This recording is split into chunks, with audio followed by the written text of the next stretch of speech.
monitored and recorded. Hello. You have a prepaid call. You will not be charged for this call. To accept this call, say or dial 5 now. 5, 5. Thank you for using Global Tel Link. Hello. Hey, what's going on, James? Hey, what up, Silas? How's it going? Oh, man, I'm just hanging out, enjoying this modified program. What's up with you? Man, right here, just trying to make sure, everything is, I want to make sure everything's working correctly, because sometimes, I think I got this thing set up correctly, and then I'll get people on TikTok letting me know that they can't hear you or they can't hear me. Hopefully, they can hear both of us. We got a comment right now from Cece, and she says, I know that recording by heart. So she heard, the recording that a GTL does before you accept those the collect call or the prepaid call. I'm also familiar with that. I've been getting these phone calls for years upon years. So I'm definitely familiar with it. And shout out to anybody that's listening to us and watching us. We got Silas on the line. He's calling in from Centinela State Prison in the Valle Imperial, or in the Imperial Valley. They're currently on lockdown, and Silas labeled this one Centinela Lockdown Edition, if you will. Man, for real. Yeah. This is the special lockdown edition. We're gonna give you a little bit of insight into things that being in prison.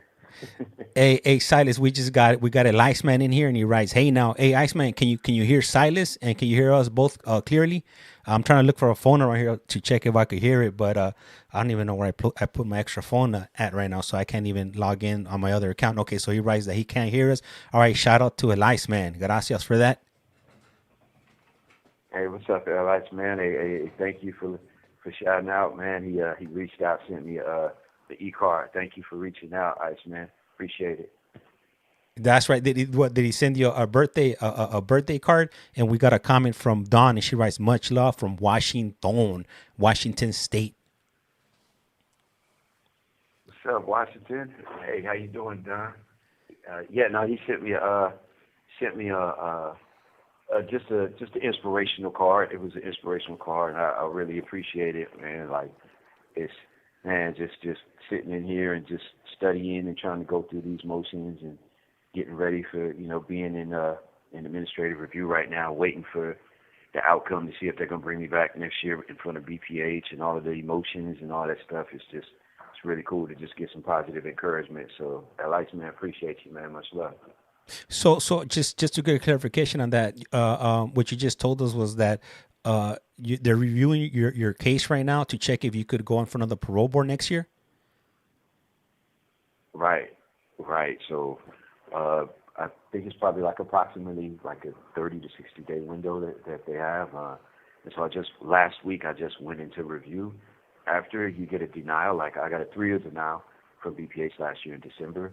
And so how the process is if you get a 3-year denial, after 11 months, they give you recommendations at the end of your hearing. And after 11 months, they put you under administrative review, and they take you back. And this call and your telephone number will be monitored and recorded. BPH reviews your file to see if you actually followed up and completed the recommendations that they suggested, and obviously if you've been disciplinary free, if you furthered your education, if you got any laudatory chronicles from institutional staff, just the whole nine. And if you completed everything, they usually bring you back and put you on calendar, which is 6 months from the day that they grant your administrative review, and you're back in front of BPH with another opportunity to earn the suitability. So in your case, if you are granted a new hearing, when do you anticipate being in front of the board? I would say approximately May, June of next year. May or June. Okay, yeah. So if that does happen, then you're probably, if everything goes well, then you're possibly looking at a release, by sometime next year, around this time. Right, yeah, around this time, and probably Probably a little bit after my birthday, I'm thinking, but hey, it'll be the best late birthday present ever. Right, man. Hey, as long as it doesn't fall on Christmas, on either Thanksgiving, Christmas Eve, Christmas Day, New Year's or New Year's Eve, yeah, I'll be there. I'll be there, Silas. Yeah, that'll be cool, man. That'll be cool, man. How you down here, man? That'll be awesome. I'm looking forward to it, man. I'm feeling really good about it. I mean, I've completed all the recommendations. I've, probably 2 or 3 times, and so everything has been going real good in here. School's been going great, man. I'm scheduled to graduate from SDSU in May of next year, so that'd be like the ultimate to have our graduation ceremony, get my bachelor's degree, and after that, go to BPH, get a grant, and man, I feel like I'm going out like Jordan or John Elway, man. Hey, so Eliasman writes that would be awesome when Silas gets out. We also got M-Star Media typing in. She writes saludos. Hey, you know what, Silas? Let me ask you something, because right now when you were talking, man, I was like, man, last time Silas was sharing his Spanish name. What do they call you in Spanish, Silas?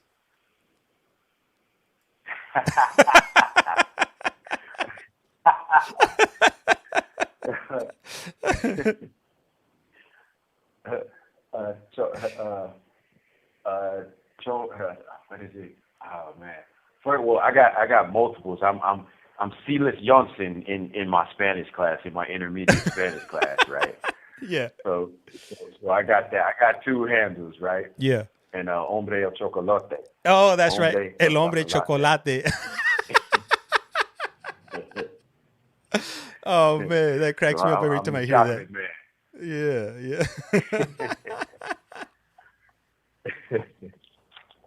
Yeah. Man, hey Silas, so what's happening over there in Centinela?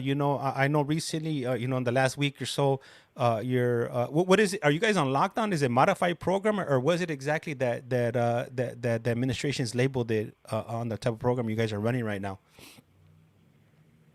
Well, it on the PSR, like the daily programming sheet, it says that we're on modified, and I mean, truth be told, like, this isn't really a lockdown. I've gone through lockdowns in Salinas Valley on the level 4 180, and this is nothing like a lockdown. Like, this is so last week they shut it down, and because of an attempted murder on C yard and an attempted murder on A yard, and so they pretty much shut it down, and they did some searching on the other yards. And so right now, it seems like right here on our yard, I don't know about the other 3 yards, but they're incrementally bringing us back up. Like, before the first PSR was that no yard, no day room, no movement, like critical workers, only the porters come out to clean up and they go back in, and the COs were bringing the trays to our door. We weren't coming out for anything. The only thing that was happening was, ironically, San Diego State. We were the only thing that was going on, that, besides the kitchen workers. And so a couple of days after that, they changed the PSR, and so then it was canteen. A couple of days ago, they started running canteen 5 at a time from each building, and packages 5 at a time from each building. And today they changed the PSR again today, and now This call and your telephone number will be monitored and recorded. So education is running, vocation is running, and DRP, which is the ISUDT program, the SAP program, and the long-term offender program. So that's running now, and the porters are out. The regular, like the critical, like it's not just the critical workers, it's all the porters are out. So things are opening back up a little bit. I don't see this. It was supposed to be like a 2-week, a 14-day assessment, but I don't see us running out the whole 14 days the way that things are starting to open up now. You know what? And I'm sure that comes to it comes to a lot of family members. It's a relief if it does come earlier, because I know I'm sure a lot of people are looking forward to going down there and getting that extra day for that visit on Thanksgiving. So, man, I could imagine, people that are flying in from out of state, or they're flying in, they're renting cars, they got hotel rooms booked with no refunds. So I'm sure they were pissed off, because I know I would if I have plans like that, and something like that occurs, right before the holidays. Well, as it stands right now, we still don't have visiting. Yeah. So I'm really interested in seeing what the PSR is going to say for tomorrow. I mean, because it'll be Friday. So I think we'll have. Last weekend we missed visits. I think we'll miss this one, and I think by next weekend we should have it back. Yeah, I'm pretty sure like a lot of family members that are going to visit, or that are planning to visit, their loved ones next week. I'm pretty sure they would prefer, if anything, for at least for it to start back up, at least on Thanksgiving. Because the visiting right there where you're at, I mean, that'd be great. It starts Friday, right? It's Friday, Saturday, and Sunday. Right. Yeah. So. Yeah. So I mean, it sucks if you have a family. If you had a family visit plan for this week, because the family visits they scratch those too. Man, imagine you got a family visit during this time and they scratched it. Shh, man, I could already see the messages on the IFC or Facebook page. Yeah, mine is scheduled for January, but I was trying to get December, and it was like the beginning of December, and I'm glad that that I wasn't able to reschedule it, because man, I mean, you look at all it is, who knows, like if they would have slammed us down for like a full institutional search, like, which is still on the table. I mean, but I just don't see that happening now. The way that they're letting everything up, we'd still be down. But man, that'd be horrible. Oh, so I was under the understanding that that they were going to be searching the facility. So that hasn't happened as far as D yard. Not here. I mean, I know they searched. I believe they were on C yard, but they haven't come over here yet. But I mean, I just don't see if. I mean, it'd just be really poor form if they had planned on searching the whole facility, that people would be going to education, going to vocation, and going to, we're walking before, like I said, now we're walking to the dining hall. Like, I just don't, that would just defy logic if, for security purposes, if you're planning on, doing a search on the yard, that you're letting people out of their cells to go to different parts of the institution where something could be, hidden or secreted. I mean, that wouldn't make much sense, but stranger things have happened. But I just don't see them searching after bringing everybody up and letting everybody just scatter to the wind, Yeah. Or unless, but you know what? Then again, with administration and people that make decisions, sometimes a lot of stuff, a lot of decisions that they make don't make sense to any of us. And here we are, scratching our heads. So hey, maybe they're letting you guys get loosened up, and then they plan, the plan to pounce, because everybody's gonna be nice and relaxed. Yeah. Go ahead. And I mean, and while I was saying that, while you're saying that, I'm like, okay, well, yeah, there are cameras now.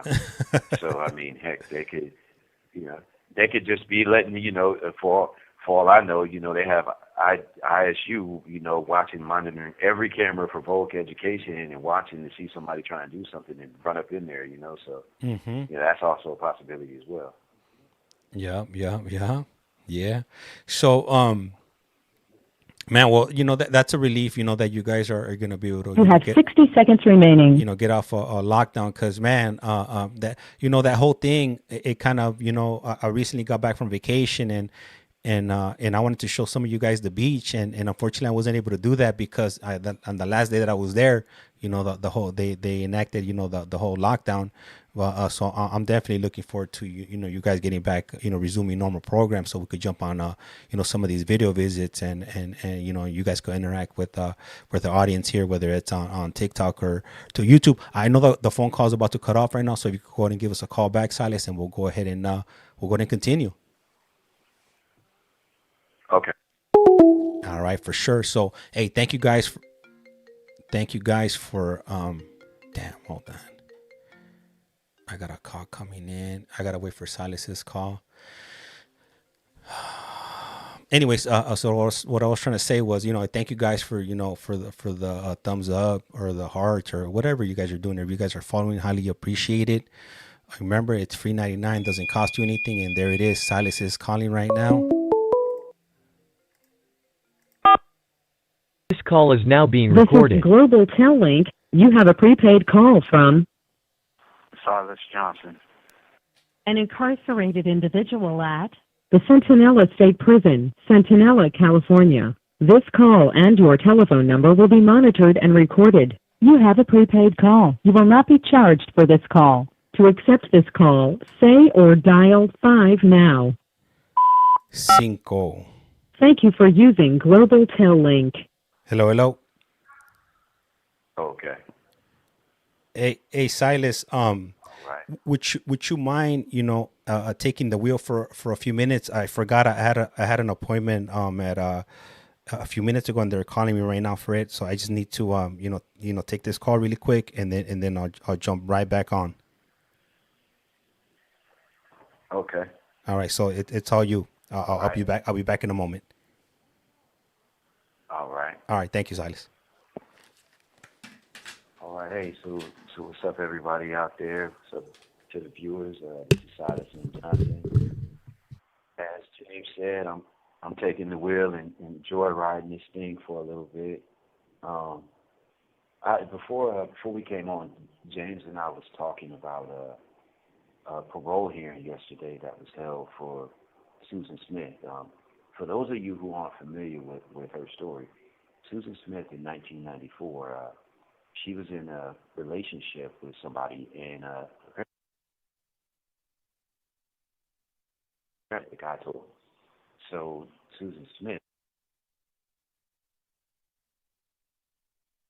is a 3-year-old and a 14-month-old, and drowned, and went to the police and said that a black man had actually taken her kids, and eventually she confessed to murdering her own sons. And so yesterday was a parole hearing for Susan Smith, and she was denied. 30 years later, she was denied, and she'll have an opportunity to go back in 2 years to see if they find her suitable for parole again. Well, it just brought up an interesting question for me as far as the parole process and what the question of forgiveness, and if it's possible when someone has done something so horrific. I mean, I tried to remove myself emotionally from the act of what she did, and try and put myself in a position to just see if I could judge her rather, based on, the South Carolina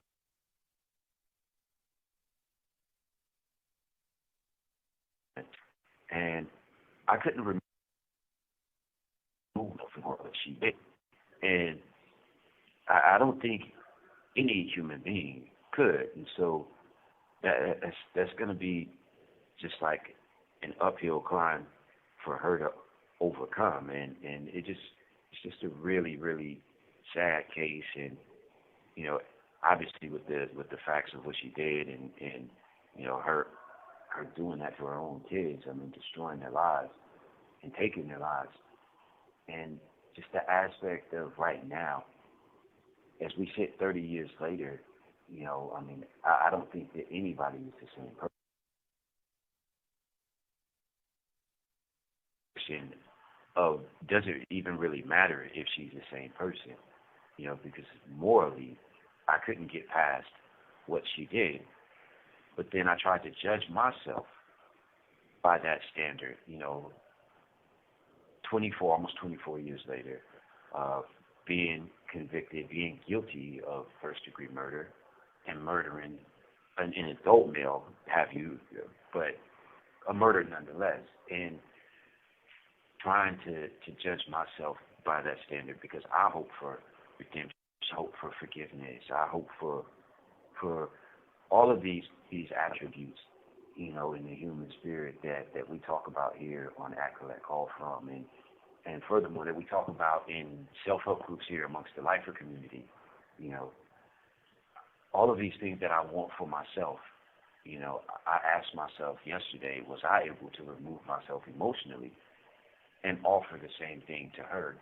Should she be ready for suitability by South Carolina standards? And interesting prophecy, because I found that I couldn't get past what she had done, the horror of what she had done, of killing 2 children and two babies at that. And so it just brought an interesting question about forgiveness and you know, who's deserving of forgiveness and who's capable of redemption. You know, it's just a really, really interesting proposition, and by no means, and I admittedly couldn't overcome, you know, what she did to judge her by who she is today. But it just brought up something, you know, and like I said, the question, if I'm not able to overcome that, then who does that make me as an individual? I mean, does it make me just because I'm judging her by what she did, which is horrible? Does it make me a hypocrite because I expect, I hope for the same forgiveness or the same opportunity at redemption, the same second chance, you know? And it's just, it's a real fascinating academic. This call and your telephone number will be monitored and recorded. There's a moral and emotional question, absolutely, you know, tied to it. But I just, I wanted to kind of put that out there and see what some of the viewers thought about that. I mean, if for those of you who don't know about the story, you can obviously Google it and bring it up and just see. You know, she's had a checkered past in prison as well. She's had like drug misconduct. I believe a correctional officer got fired and 5 years probation for having sexual intercourse and contact with her. And so it was just something that on my mind yesterday and today actually. And I'm just really interested in getting the viewers' perspective, his perspective on, you know, how they apply, you know, the sense of, you know, second chances, redemption, or justice to somebody like her, you know, as opposed to someone like me, you know, because I know that even me, myself, I look at the scope of the lens of me being a former gang member and being on the GyroLamb murder, as horrible as it is, to contemporary society would be more palatable to someone like her who's murdered children, you know. And there's a hierarchy of crimes in prison and in society as well. There's a hierarchy of crimes, you know. Obviously, if someone has been to prison and you meet them and they paroled and they've been convicted of, you know, GTA or burglary, your perception is going to be different from them moving forward than someone who's been convicted of a sex crime, you know, or particularly like a pedophile like that. That the optics are just different, you know. And in the self-help, you know, we try and you know, instill the value that there are no hierarchy of crimes in here, and I just find that kind of maybe a little off base, because there's a hierarchy of crimes in society. So just wanted to get everybody's viewpoint of that. Obviously, James has stepped away for a minute, so he can't access the comments right now. But yeah, just tap in and give a little bit of feedback on what you think about that and what your viewpoint, your standpoint is on forgiveness, you know, and redemption. I mean, who's capable of redemption? Who's worthy of redemption? Who's worthy of forgiveness? And are there points to where someone as as a human being, it's just a wash, and they're disposable at this point, because they've committed something so egregious that there is no path back, there is no road back for them. And if that's the case, then where does the line? Where do we draw the line? Where does it stop at? Does it stop with Susan Smith's case? Does it stop with my case? Does it stop with someone who's committed multiple robberies and has received a life sentence? So I'd just like to hear a little bit from you guys. Hear your take on it, if you guys don't mind. All right, Silas. Sorry about that, man. We got James back. Yeah, man. So Okay. I've been a bit under the weather. I'm not sure if I mentioned it to you. So I had set up a virtual a consultation over the phone, and it was supposed to be a little bit later in the day, and in the middle of this our phone call, somebody was blowing up my phone, and it was coming up as unknown. And I was like, oh, that was calling me unknown, and then they left me a voicemail. They were like, can we meet now? So I was like, shit. So, that's why I had to jump off really quick, to take this call. Because if not, that I would have to reschedule, and there's going to be another week. And, I'm not trying to go through all of that. Got you.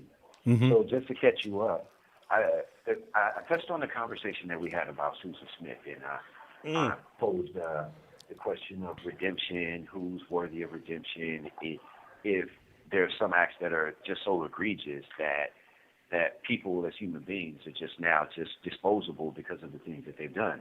Is it possible for someone to move beyond the worst act of their past in the most extreme cases? I mean, we talk a lot about it on here about the fellas, but I mean, that's like the most extreme case. And so I just asked the viewers to kind of chime in and comment on that, what their opinion is. They haven't put anything on here, but I'll throw my 2 cents in. Yesterday, I was somehow I'm not sure, like if it was on YouTube, TikTok, or Reddit. It came up on my feed, and they were talking about her, and I was like, man, that name, it didn't ring a bell. But then when they when I read that, when I finished reading the rest of the headline, I was like, oh man, I remember her. I was like, man, it's already been 30 years. So let me see. So 30 years ago, I'm 43 right now. This call and your telephone number will be monitored and recorded. So I was 13, when all this happened, and I remember, she was all over the news. I remember, her saying that, she blamed a black person for the demise of her children, and then I remember the news was running with it for a while, and then after that, come to find out it was her. So I remember the public was outraged. So I could imagine now, people don't forget about things like that. When you mislead them and blame somebody else, and then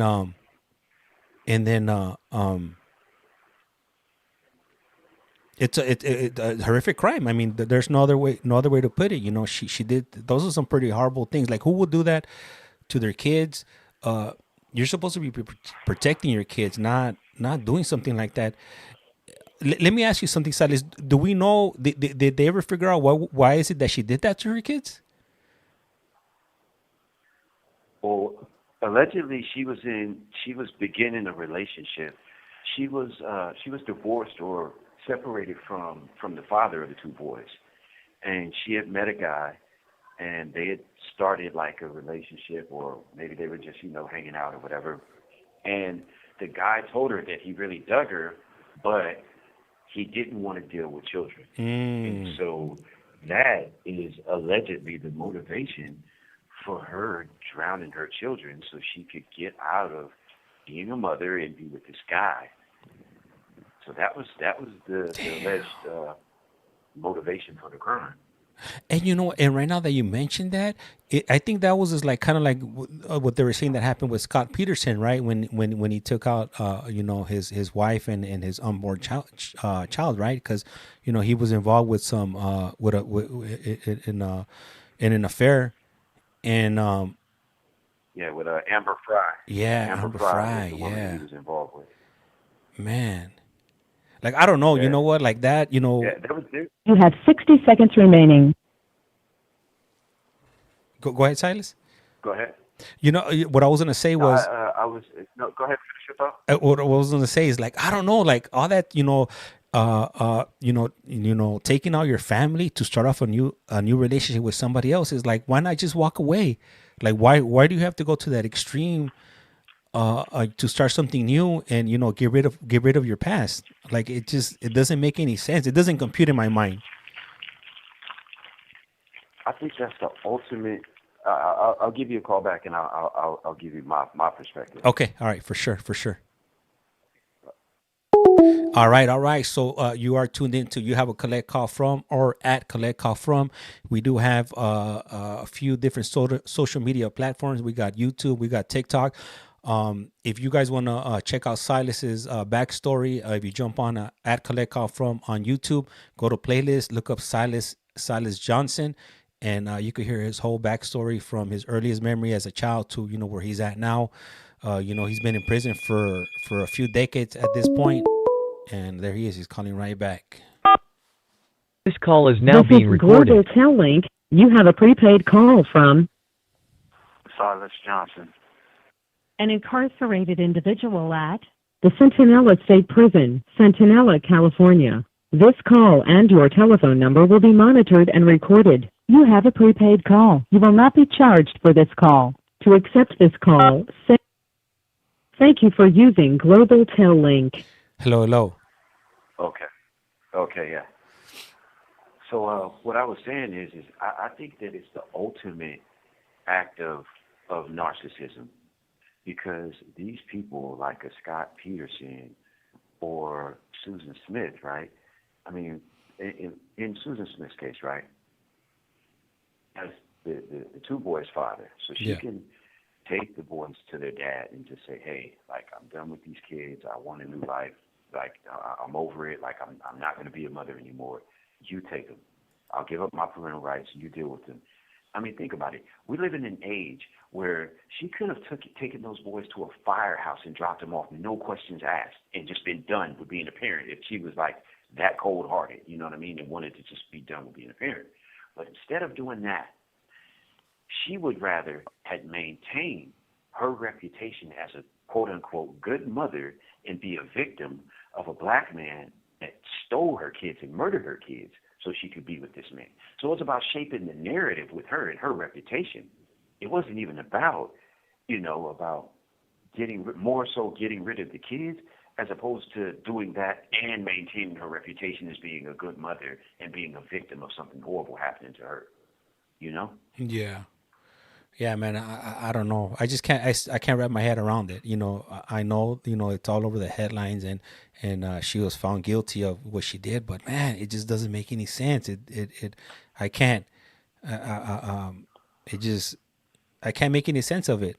Another person that I was thinking about that did something similar to was Chris Watts. That was the guy that I think he offed his wife and the two daughters because he met somebody else.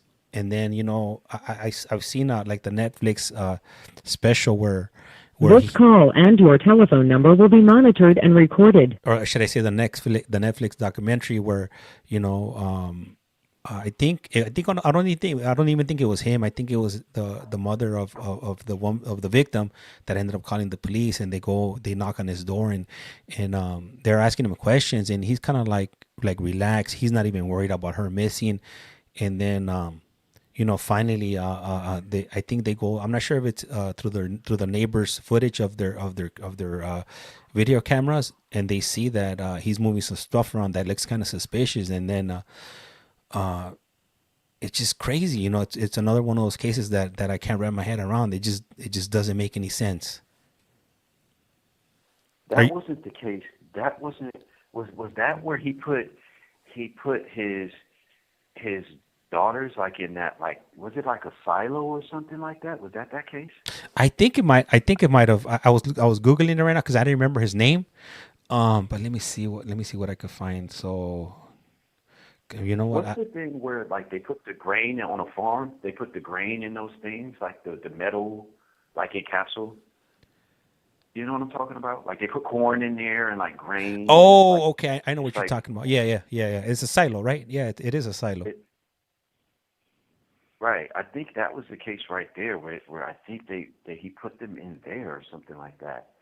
When you were talking about it, I thought I was thinking about the other case where the guy he murdered his wife. I think it was in Colorado, Yeah. and he had his girlfriend drive down, and she helped him like dispose of her or something like that. Do you remember that? I can't remember the guy's name. Colorado. Let me. I think she drove down from like Montana or Idaho. Like it was like a long, crazy drive, and she drove down and helped him like dispose of her. That one doesn't. That one doesn't ring a bell. When you brought that one up, I started thinking about what do you call it? Arias. Jody Arias. But she. I mean, she offed her dude. Because I guess he didn't want to be in a serious relationship with her. Yeah, I remember that one. But the guy you were talking about was in Colorado. Let me check. Let me try to check if I'm any good at Google and finding who this guy is. Colorado. Let's see. And you said she possibly drove from Montana. Like either Montana or Idaho. She was like a. She was like I remember she was like a she like did stuff in like the rodeo, like with horses and stuff like that. She's Yeah. like some kind of champion, like riding horses or dealing with horses. And she had driven like states over, and he had did it in I think Idaho or Montana. What do you remember what year this was in? Oh, wow, this is probably like 10 years ago now. 10 years ago. Okay, yeah, I'm probably gonna have to sit down and try to figure this one out. Yeah, because the only thing I'm getting out of Colorado right now would be John Benet Ramsey, and I guess something happened last month where a father and son arrested for taking out the mother. Wow. Yeah. Yeah, I know there's the one case in, I think it was Colorado as well, where the guy, he allegedly killed his wife and had his sons in the car while he drove out and like buried her somewhere. And that was a huge case. Then his dad was like they got his dad for like some child porn and just a whole bunch of weird stuff, and the guy moved. I think he moved out here to California, and ultimately, like his wife's family had custody of the kids, and he was getting visitation. Yeah. And like somebody from social services was coming to pick up the kids, and he locked the door and like killed himself and his kids and burnt them up in the house. And she like the social worker was like calling the cops like while he was doing it. Yeah. You remember that one? No, I don't. But just hearing you say that, like if you try to put yourself into a situation like that where your parent is locking your siblings in a house and they possibly got a firearm or a knife, and man, just imagine the terror or the fear that somebody in a situation like that would be feeling. I don't even think you could put that into words to describe the horror or the nervousness or the helplessness that you would be feeling if you were in a situation like that, and then knowing that there's an adult outside trying to help you, but there's no way for them to do anything because they're not. I don't think they're trained into, as far as how to intervene in a situation like that and kick a door down or even armed, to be able to handle a situation like that. Yeah, I never. In after that, I always thought like in a volatile situation like that, potentially volatile, you seem like it was like an older woman too. Like she's like a social worker coming to pick up the boys, and it's like this dude is suspected. He was at the time for like maybe like over a year. He was a prime suspect in his wife's disappearance, and like the courts took the kids from him because of his dad like being like a weird, with the whole pedophile, Yeah, that all weird stuff, and then And then, like, he's a suspect in the murder, and then, like, they're doing custody exchanges. Wouldn't you think, like, there would be some kind of mechanism in place with law enforcement, you know, to protect the kids, as opposed to this older woman who's going to pick the kids up? And, like, he literally, like, closed the door in her face and did it, not in front of her. I mean, he was in the house, but, I mean, she was there, like, on the phone with 911, like, you know, like, and then she was like, oh, the house just blew up. Like, it was like, real, like, it's crazy. Yeah. You know, right now when you mention, you know, the PDF and PDF, I'm not sure if you could. That's what they call them out here now. They call them PDFs. Okay. Just so like we don't get flagged, you know, for saying the word. But recently, there was a headline in the news out in Las Vegas. There was this cop that was he was pretty much framing people or making up charges on people. This call and your telephone number will be monitored and recorded. And arresting people on the strip. You know, he would antagonize them and provoke them, and then he was you know, dressed like a normal civilian, and then he would start messing with people, and then he would call it in his team to, you know, get these said people, and then he would arrest them for like assault on a police officer when they didn't even engage him. So they ended up doing an investigation on him, and they looked back like at all the videos, and they figured out, you know, what he was doing. So they ended up arresting him, and then they ended up putting him on leave, and then somehow, I don't know how they figured it out, but he had some images of some underage children on his phone. So they ended up arresting him for that case, and surprisingly, on both of the cases, they let him out. He's out on bail. You know, when things like that happen, it's like, I mean, I think like, you know, if they're gonna let you go on the first one, cool. But then if you get rearrested on something and they're still gonna give you bail or let you out on OR, that's kind of crazy, don't you think? Yeah, it's insane. But I mean, it's the privilege of, you know, it's the privilege of people who are wealthy. You know, I mean, you have somebody like me who was guilty, you know, of a gangland murder. And I mean, when I was arrested, and my bail was like, I think $2 million, like $2.1 million. And you get somebody who has money, you know, who's wealthy, and you know, they're able to bail out and they bond out, and they're going to trial, and they deem somebody who's poor as a flight risk, when actually someone poor doesn't have the resources for flight. A rich person does, you know. And I mean, by no means was the officer rich, but yeah, I mean, he was, you know, he had money enough to, you know, to pay the system to be out, you know.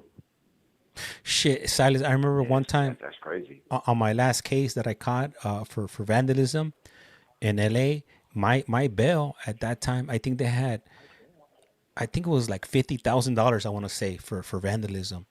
And when I went to go to court to try to get my bail reduction, because even at that, you know, 50,000 at 10%, you're looking at, you know, 5 G's.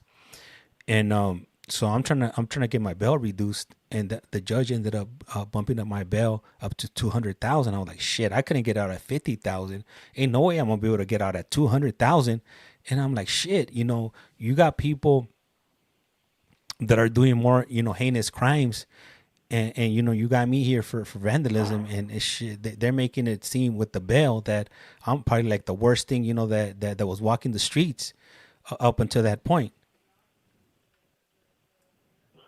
I mean, and just an approximation, you probably don't know, but yeah, how much was the property damage worth that you were accused of committing? Okay, so interesting enough, so the year prior to me, you know, catching that case, they had passed Proposition 21, and Proposition 21 was, you know, to get tough on crime, and when they were pushing that whole narrative of like super predators and super criminals, and those type of things. So prior to that law changing, I think so.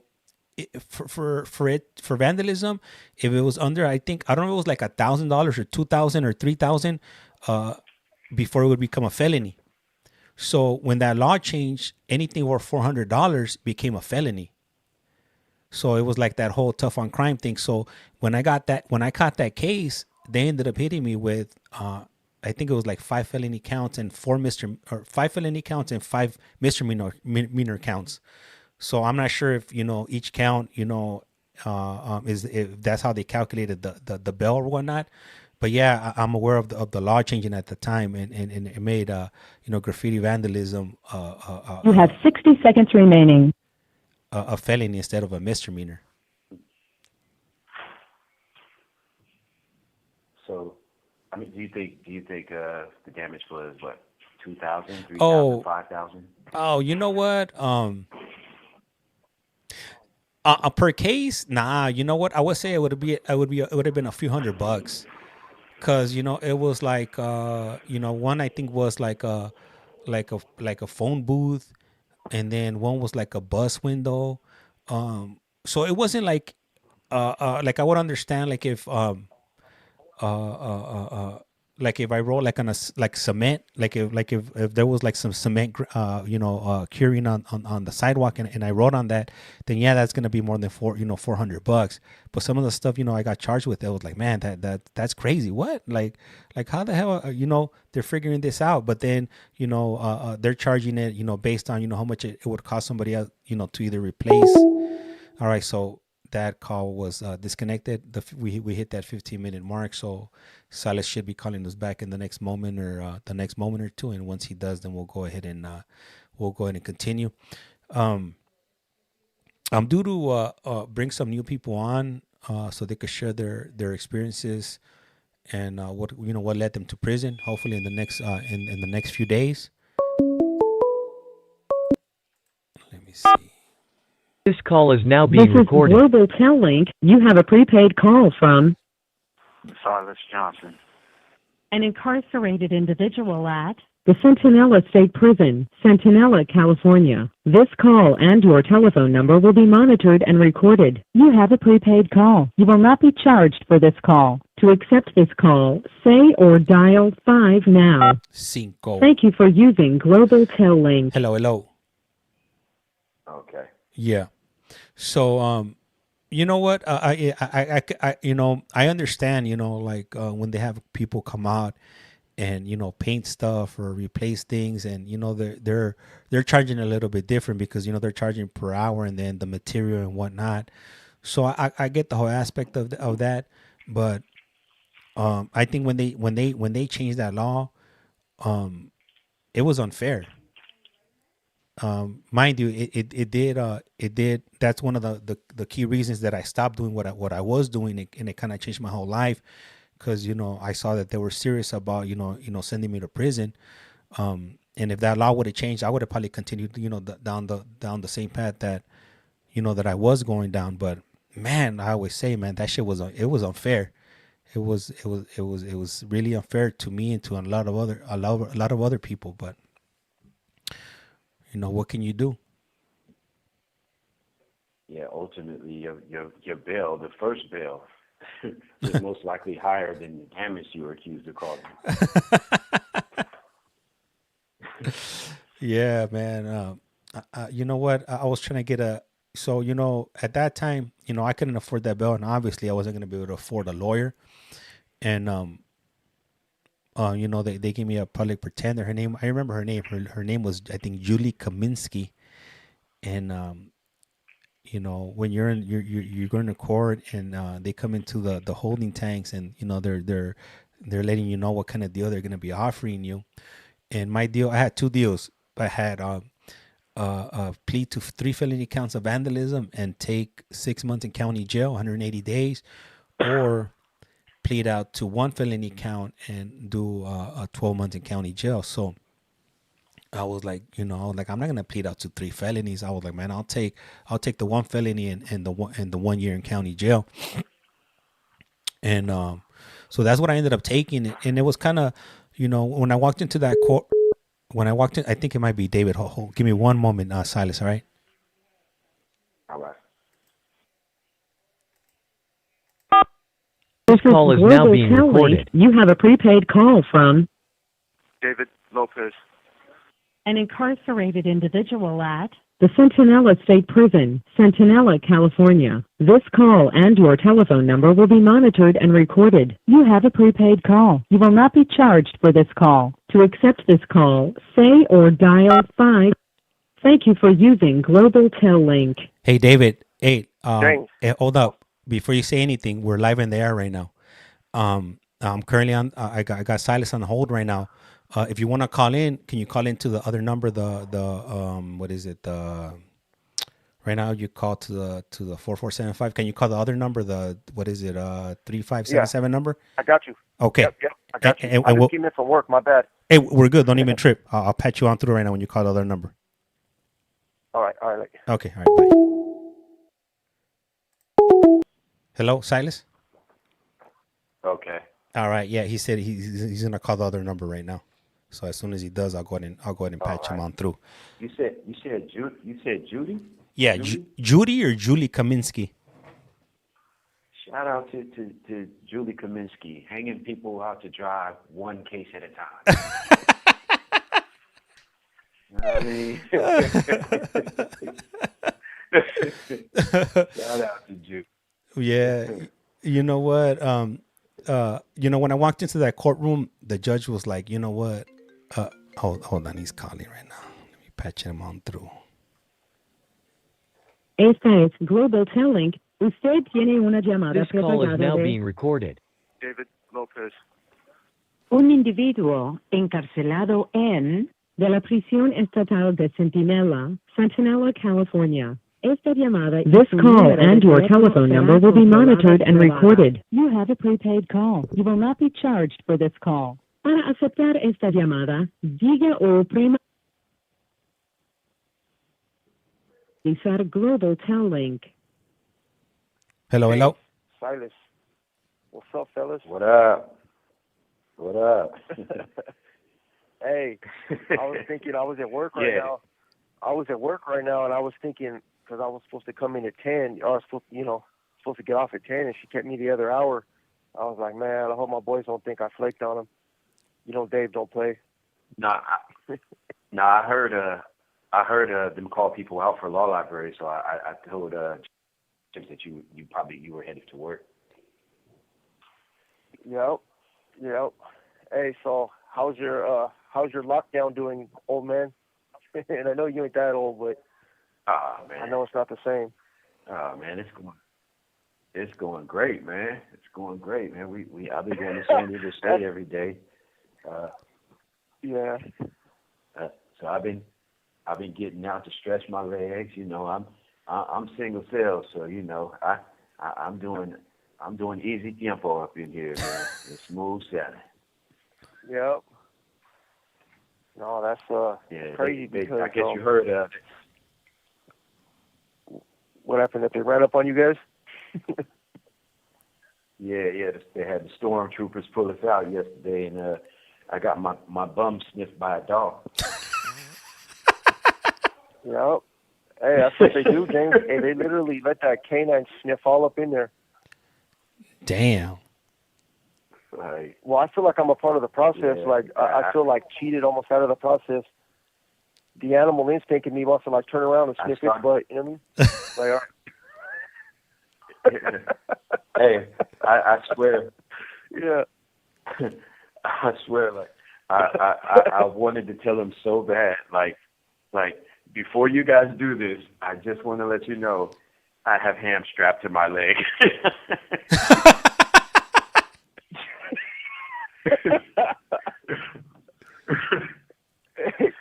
You keep your paws to yourself. Yeah. Hey guys, so a couple people up. So for anybody that's tuning in, would you guys mind sharing where you guys are coming in from? Well, we're coming in from Centinela State Prison. Centinela State Prison. Yep. That's facility. Yes, sir. Yep. level 3 yard. I'm currently serving 40 years to life. I was sentenced to 42 years to life. I'm currently serving 40 years to life. I recently dropped down to level 3. I've been level 4 for a long time, for many moons. And usually I got my ace deuce with me, but they actually called him to go work at vocation. So, you know, for those of you that don't know, Jesse's usually on with me. But I had to come in and spend time with my boy Silas. I thought, man, I got to call in. Make sure my boy Silas knows I got his back. And, yeah, that's just what it is, you know. We've been on lockdown for, it's only a week. And the crazy part is, look, I had an indeterminate shoe term. Silas, I know for a fact you had an indeterminate shoe term. You just look like it. and what you might not, I got.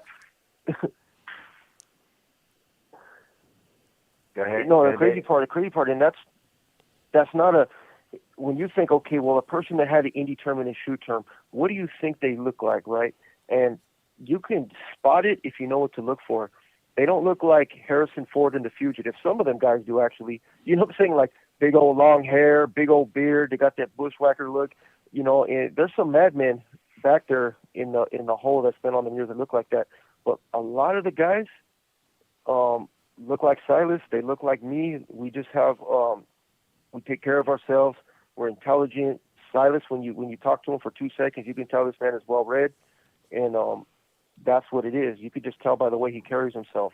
People that are actually, you know, that were about anything in their past life, they don't put that out there because they know what all that stuff leads to, you know. And so the problem is, Silas, is that all that time I spend in the hole, all that time I spend in the shoe, I was a young man.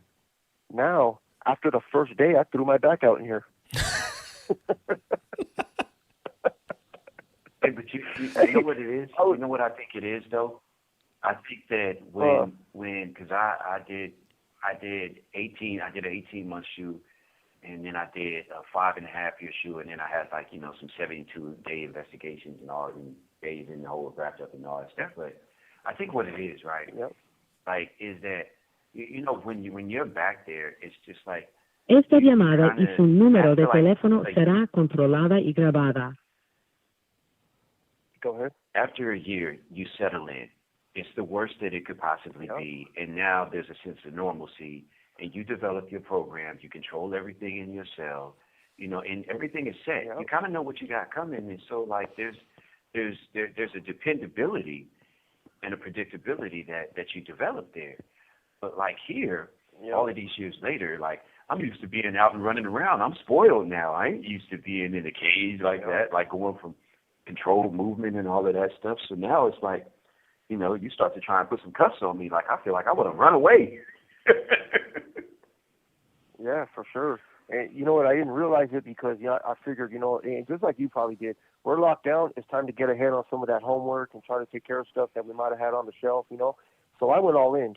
Jesse went all in, and I literally sat in one spot for probably 18 hours straight on my laptop doing, you know, writing essays and papers and submitting stuff. And 18 hours later, you know, I finally get up and I start moving around.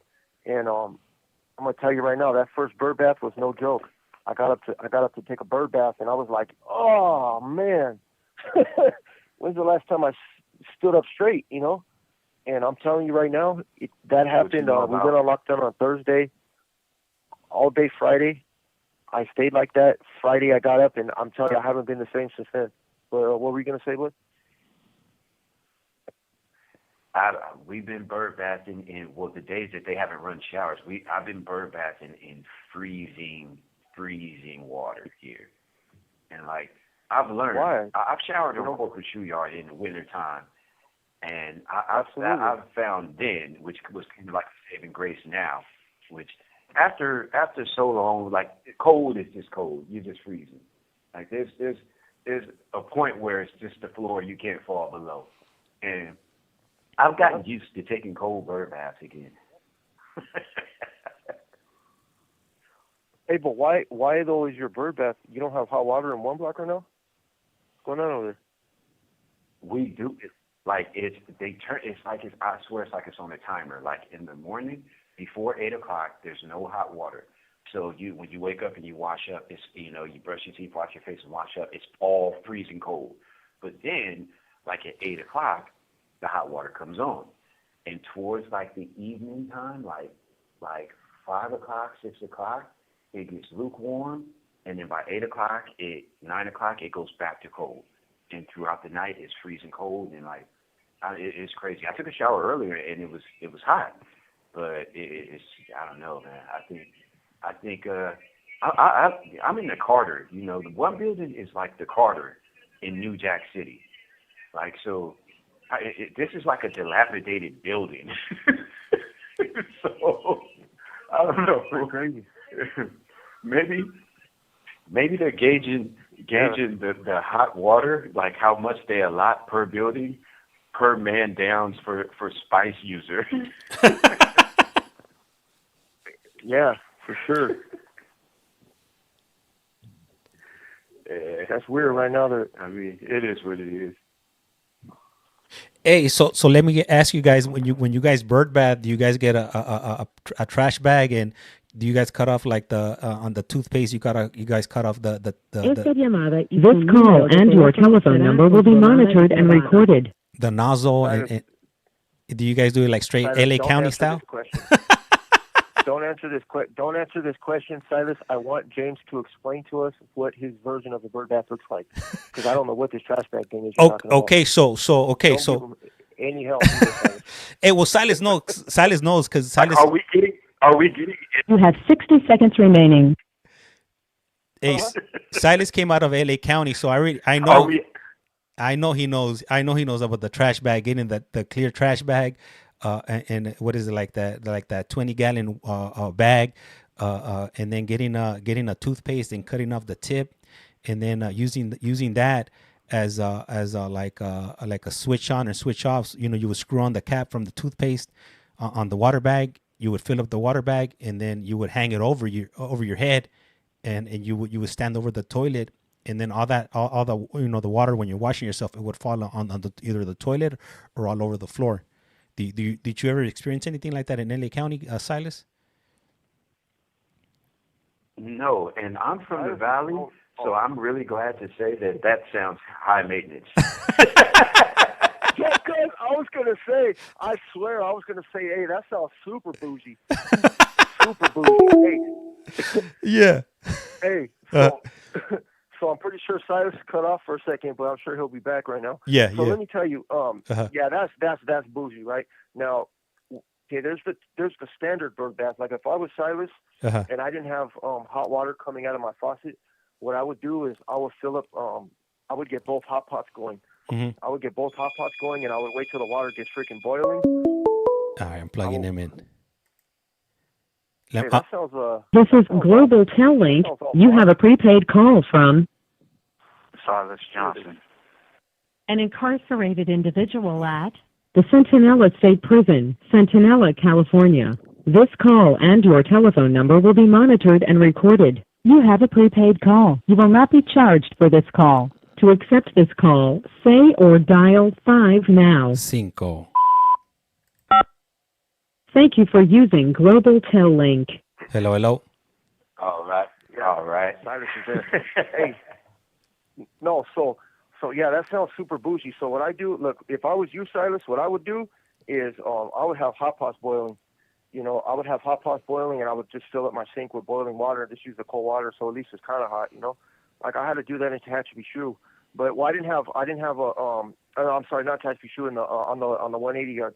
Because the 180 yard, in the shoe you can't have hot pots, but on the 180 yard over there, we would fill up the sink with hot pots. But so what I do, James, is I get a cable cord. Mm-hmm. I get a cable cord, and I strip it out. So I take out the little, like the coaxial part in the middle, so it's like a tube. And then I use a pen. I break a piece of pen off, and then I run that into the cable cord, and it sticks right into my sink, to my nozzle. Yeah. And then I use it like a tube, like a little shower head, Yeah. And then I just bird bath that way. But Jesse uses a tube too. But a lot of people fill their sink up.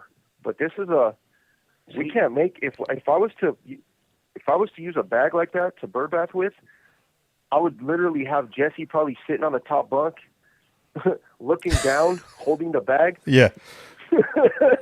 And it would get kind of weird. You know what I mean? I'd be like, "Look, my boy, just kind of like aim it this way. Don't be looking right now. I gotta hit the hot spots." You know what I mean? Oh, and you know Jesse too. He's been down a while. Jesse's been down a while, so he'll be over here with the bag. You know what I mean? Like, look, man, I'm gonna. You need some water down there? I'll be like, look, man, get out of here. Hey, so hey, you know, okay, so another thing I failed to mention was, okay, so this was in a dorm setting. This wasn't in it wasn't in like a 6-man cell or a 2-man cell. This was in a dorm setting. Yeah. In LA County. But in LA County, so in the dorms they have showers, but those showers in the LA County, there's something ugly. They're filthy. I don't think they've been used in years. The whole time I was there, I don't think I ever saw anybody take a shower in there. It was just how disgusting it was. It kind of looked like if you guys ever seen that new Joker movie, you know, like it's kind of like dark. It's kind of like dark and like the image is kind of off. They probably had like one working light in there, and it was like all yellow instead of it being white. It was all yellow. It looked kind of dangerous. There was probably like a shower head missing. Le queda un restante de 60 segundos. There was just a shower head just with water just flowing out freely where you couldn't even turn it off. So that wasn't even an option. So that's one of the reasons that they do the bird baths. And then the sinks that they had, it was I think the sinks and the toilets, they were made out of they were what is it, ceramic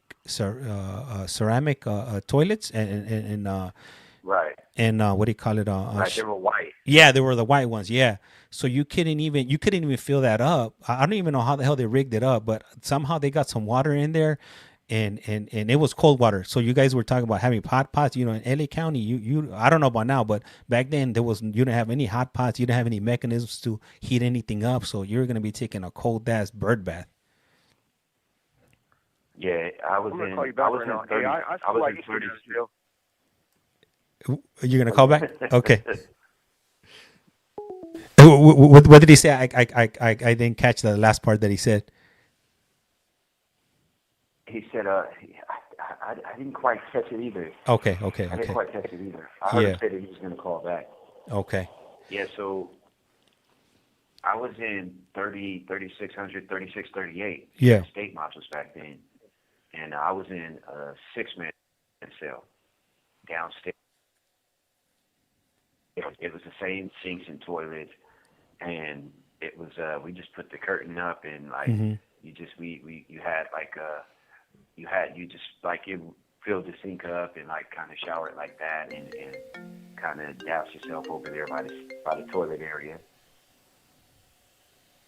All right. Esta es Global Telling. Usted tiene una llamada prepagada de David Lopez.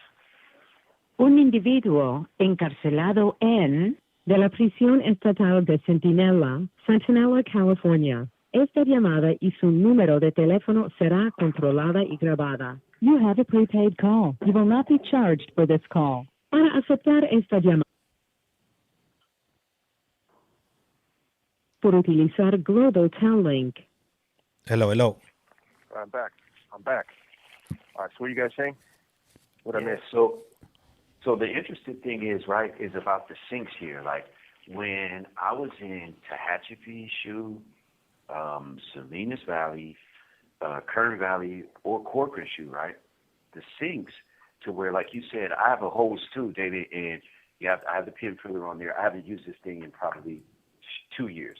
I have it folded up in the toilet paper hole, like, and so you put it in there but it doesn't have the pressure or anything, so it's really like it's worthless to me. So I used to, when I was in all those other places, the sinks were different. The hole was larger in the sink. So what I would do is I would make rubber bands out of my socks. You know what I mean? And I would take the milk carton and wash it off and make that and stick it in the nozzle. And when you twist it, it would create like the pressure to where it would shoot up. So it would be just like a real shower. The water would come up and you just sit there and shower. And in those, the toilets would, like, they weren't like on the side like here. they were like straight, like in front of the sink, like on the front end. So like while you shower, most of the water, you stand over it, most of the water would just go into the toilet, and you just put your towel down, and you know, as you're showering, if you need to get up the water, you wring it out and put it back down, and so that's how I would shower all the other places. Here, you don't have that, and showering like that with this hose, it just takes way too long.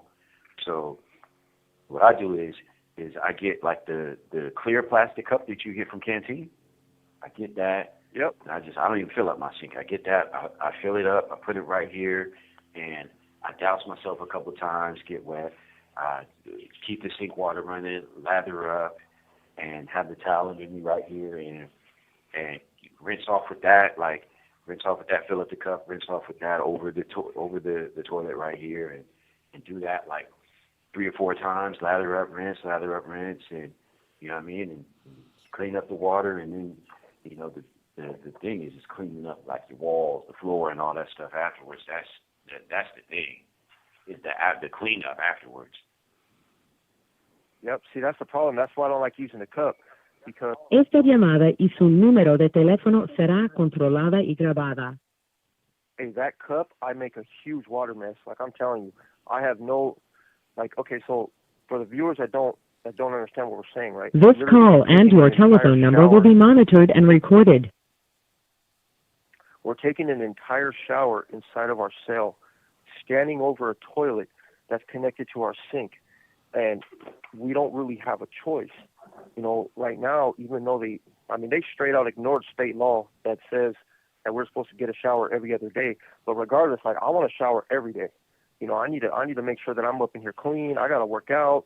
You know, when I'm on lockdown, I'm running my program like I'm in the hole, you know, and unfortunately I have a lot of practice.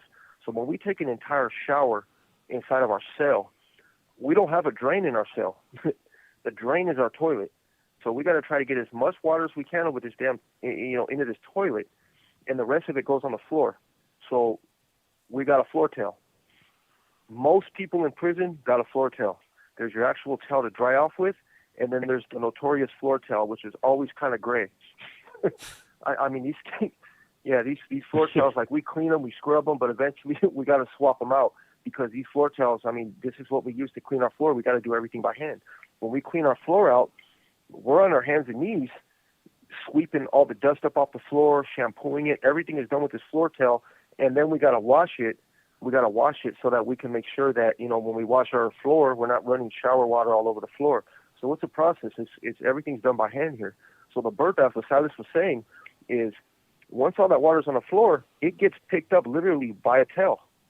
That's how you do it. You got to leave the tail right there. The water absorbs, and you wring it back out in the toilet. So the problem is, when I when I fill up the sink, I'm telling you, I make a water mess, Silas. I'm telling you, that shit will be out on the tier, dude. It'll look like I'm flooding. And no matter what I do, I try to keep up with it. This call and your telephone number will be monitored and recorded. When you're like on the regular in the political yards and stuff, like, they'll break us off burpees for that, like, literally. For wetting your floor or getting water all over the place? Yeah. Yep.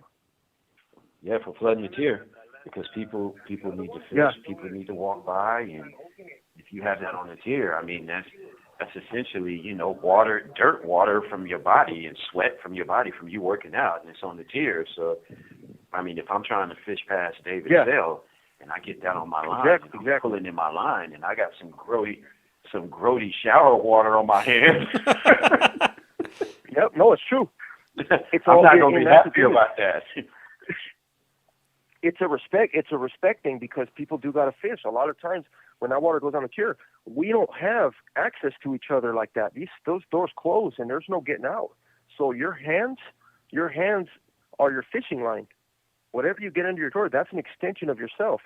So no one wants to run a fishing line, and then plus you gotta fish. Like, Silas, what's the farthest you've ever sent your car down the line or down the tier? I was in A section, and I was right there at the corner in Corcoran. I was the fishing cell. So I mean, C section, almost C section, like all the way to the end of B section to fish to sea, you know. The ingenuity, James. You don't understand the ingenuity that it took for this man to fish that far.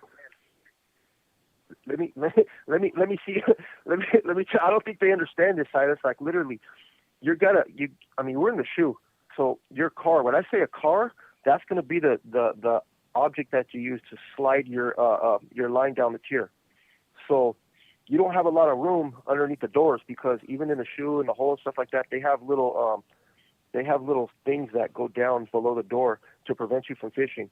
So we got to literally smash down like a peanut butter pack or any kind of container we can to make it smash down, and then we gotta let it dry. Like we'll put soap in there, and then the fishing line. Literally, we take apart laundry and spin it into line so it's strong. We respin it, and when I'm gonna fish real far, I got the line situated in front of the door. I got it perfectly overlapped, so when I send that car down, there's no tangle, there's no nothing. and I give, hey, right. You know that I throw that thing the line out. Silas? Yep, you got to get that line out, like you're looking ahead, you're like, I got to get this far. And then, hey, Silas, one time I was getting a good slide, right, getting ready to go, and I sent that sucker launching, right, and I hit that door so hard I broke my finger. Yeah. That's the thing, man. I broke my finger. That's the thing. Like, Corcoran was horrible, man. Like, it was cool before, but my third year there, like you said, they put they came and put that metal on the welded metal on the door. Yep. So the width underneath the door was like about the size of a pencil. And so it was really hard to fish. So now like you said, you gotta step on your car when you put the soap in there in the pack, flatten it down, measure it out so you can get Esta llamada y su número de teléfono será controlada y grabada. Close it back up, put your little hook on there, and go across somebody's line out there. Don't forget the hook. Yeah, you gotta get the hook so you can snag somebody else's line. The hook's another thing. Literally, you got to find a staple somewhere, something in a place where staples aren't allowed, but you somehow find this little piece of metal and you rig it to the front of your little your smashed down peanut butter pack so it has a little hook. And that's how you snatch the line. Hey, and a lot of times, you can't even see where you're throwing it. Some of the things that are transported through fishing. You have 60 seconds remaining.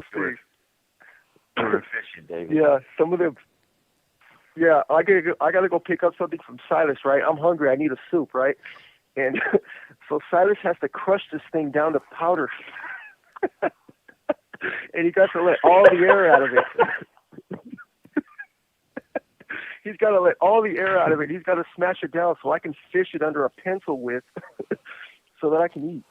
Oh man! And when they bust on the tier, there's soup everywhere, man. I've seen that happen so many times. Hey, David. So we had in Corcoran, we had like. So Silas, your call's about to hang up right now in about 15 seconds. I was gonna ask David, do you guys want to go ahead and sync up the calls? Yeah. Once Silas's calls terminates, if you hang up too, so like that, we'll go ahead and sync up the calls and I'll accept them at the same time. Yeah, absolutely. All right. Hey, Silas, I'm gonna hang up right now. I'm hanging up right this second. All right, Silas is gone. All right, cool. So we got two different calls coming in from two different individuals. They're in the same yard. They're both on D yard, but they're in different buildings. So they're currently I think they're still in a semi kind of lockdown right now. They're not there isn't any free movement yet, but from what I hear, it looks like they're going to be back on regular program tomorrow. So here we go. We got one of the calls coming back in. This call is now being recorded. This is Global Tel Link. You have a prepaid call from Silas Johnson. An incarcerated individual at the Centinela State Prison, Centinela, California. This call and your telephone number will be monitored and recorded. You have a prepaid call. You will not be charged for this call. To accept this call, say or dial 5 now. Centinela, California. Esta llamada y su número de teléfono será controlada. Thank you for using Global Tel Link. You will not be charged. Gracias por utilizar Global Tel Link. All right, hello, hello. All right, back. All right, cool. Hey, you guys timed that pretty perfectly right there. So we got both of you guys on the line right now. Hey, but okay, so let me ask you something. So let's say Silas was in A section, David was in C section. How do you guys know that you guys want to share something with each other? Okay. So yeah, go ahead, Silas. Solve this one. This is actually easy. So go ahead, solve this one. So you can either, if you're lucky enough to be someplace where they have vents, then you could talk to somebody through the vent and let them know that, hey, you guys have some mail coming over here for Silas. But if you're not, then what you do is you just holler. If you're at the door, if you're the closest person to the door, you holler over. You let them know that they have mail coming over there, and usually, you have the fishing sale. You have them pick up all of the mail. So if David, let's say David, I'm in A section right by the door to B section, and I'm the fishing cell. And David is in C section, and I have something going over to him. And what I would do is ask the fellas in my section if they had any mail going over there as well, so they could hitch a ride with me. And they would send their mail to me. I will put it with mine and send it over there at the same time. And you only get like 3 shots unless you have a buddy on the other side that you're fishing with, and you guys are just sending love letters to each other every day. Yeah, no, it's true. And so it all depends on the setup of the housing unit. So for instance, right, Tehachapi Shoe, you could be in like A section, you could be in A section, B section, or C section, but the sections are divided into 2 also. 180 designs are like octagons. But so generally when you walk in, whoever's in your section, that's pretty much your existence, is your section. But Tehachapi Shoe is a little different. So you kind of got to wait because there's a day room in between both sides of A section. So you walk in, you see tiers off to one side and to another side, but the day room in the middle is going to prevent you from getting to the other side of A section or and vice versa. So if memory serves, isn't there like a pit? Isn't there like a pit? Isn't there like a pit there that goes down in the section right there, in the middle right there? It's like, no, it goes up. It's kind of like it goes up. It's like it goes up. Okay, it's a little step. The sections are beneath a little bit. They're dropped a little bit, like to a step. So you have to go. There you exactly. The problem is, so let's say Silas is over there on the other side of A section. I could talk to him, but I got to put on my big boy voice. Like, remember, this is a shoe. There's no like, hey, Silas, what's up, my boy? There's no none of that stuff. I mean, I got to be like, Spencer Matida, excuse me on the tier. Hey, Silas. And I let that hang, that, yes, a little bit, and Silas, you hear how he talks. He's going to be, hey, I can guarantee you he's going to be like, excuse me on the tier. Yeah. He's going to throw his firmest shoe voice out there. I mean, that's just the order of business right there, So then I'm going to tell him, I got a one time for you. Can you get your lineup on the step? Well, Silas is on the top tier. I'm on the bottom. This call and your telephone number will be monitored and recorded. And we're separated by 2 different sections. And this stuff, you guys think that this is like, damn, these fools are tripping. Like, to us, this is just an ordinary day. So I'm actually happy that I got to get a kite to Silas because I'm so damn bored in the cell. I've been spinning my line for 2 days. Like, I literally, we got to connect for whatever business we got to attain, whatever. So Silas is on the top tier. So esta llamada y su número de teléfono será controlada y grabada. His first mission is he's got to find a way to connect to the bottom tier. So generally in Tehachapi Shoe, there's a gutter. There's like a little gutter that's underneath the door. There's metal that drops, but there's a tiny gutter. Remember the gutter, Silas? Yeah, you could almost I could stick my hand like out the side of the door, like into the gutter, like almost like probably like to your wrist. Yep. So what Silas is going to do probably to get over the tiers, he's going to make a little ramp. You know, he's going to make a little piece, get a piece of paper, thick, like maybe a little piece of cardboard or something, make a little ramp so he could send his car over the gutter or under the gutter, and it's going to launch. It's going to launch over a rail.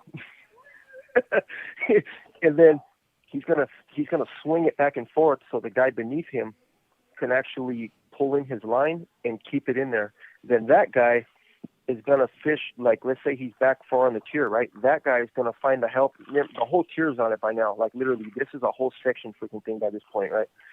So the guy closest to the step is going to get his line in there, and he's going to hold it there. So these guys are just holding their lines, right? These guys are just holding their lines, right?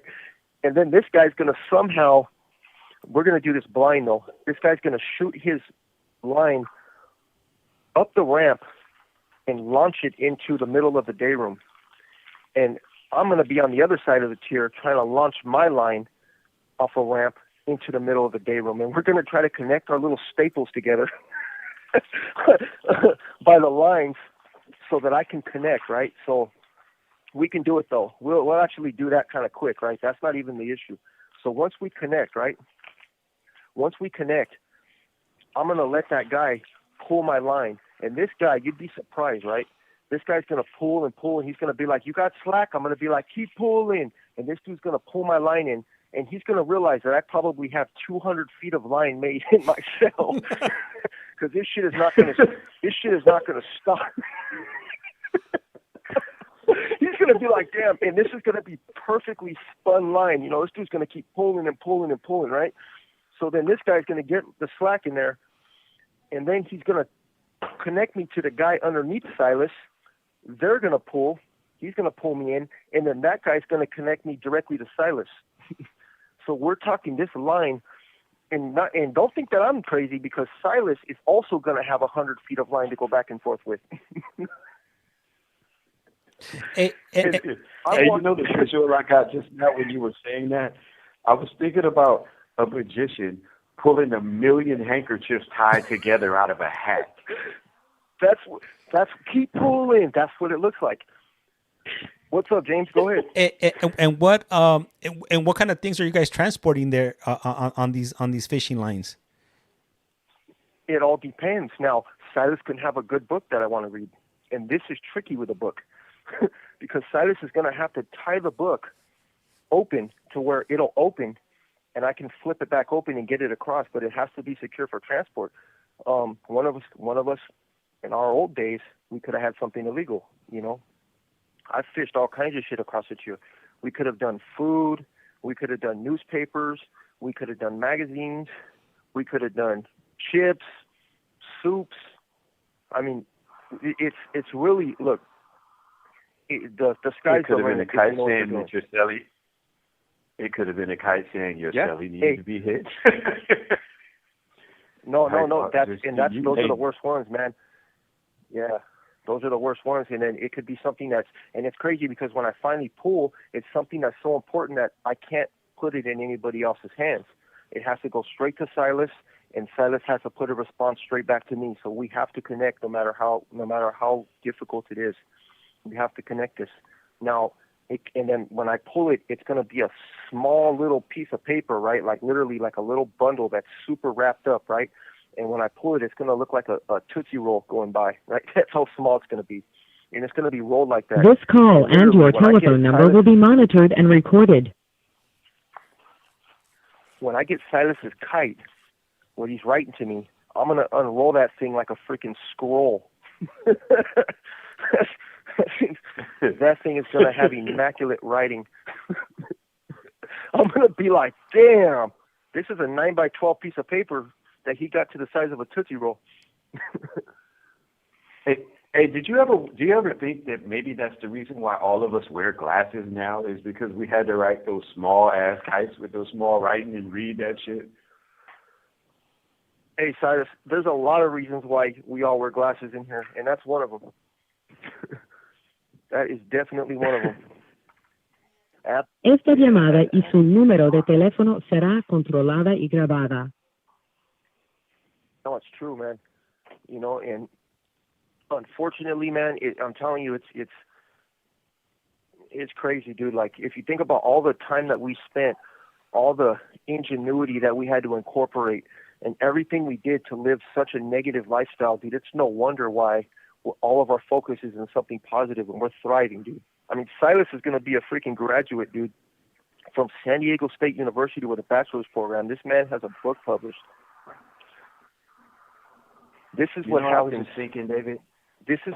I probably spent more time, fishing than I have studying and taking exams for college for my AA and bachelor's degree combined. How insane is that? I would set up my whole day on the floor next to the door with my fishing line. Hey, I would wash it. I would make sure it was hanging on the line. I would make sure that it's always clean, and I would always be reinforcing it and trying to minimize knots. Like, I spent so much damn time with that fishing line, just like you. You know, I would clean the floor right there, and I would bring my mattress down there by the floor. I counted one day in the summer of 2011. It was during, I believe it was during the hunger strike. I washed my hands 43 times. I counted it 43 times from fishing all day. Yeah, because it's dirty. It's dirty. That tear's dirty, especially in the shoe. I don't miss it.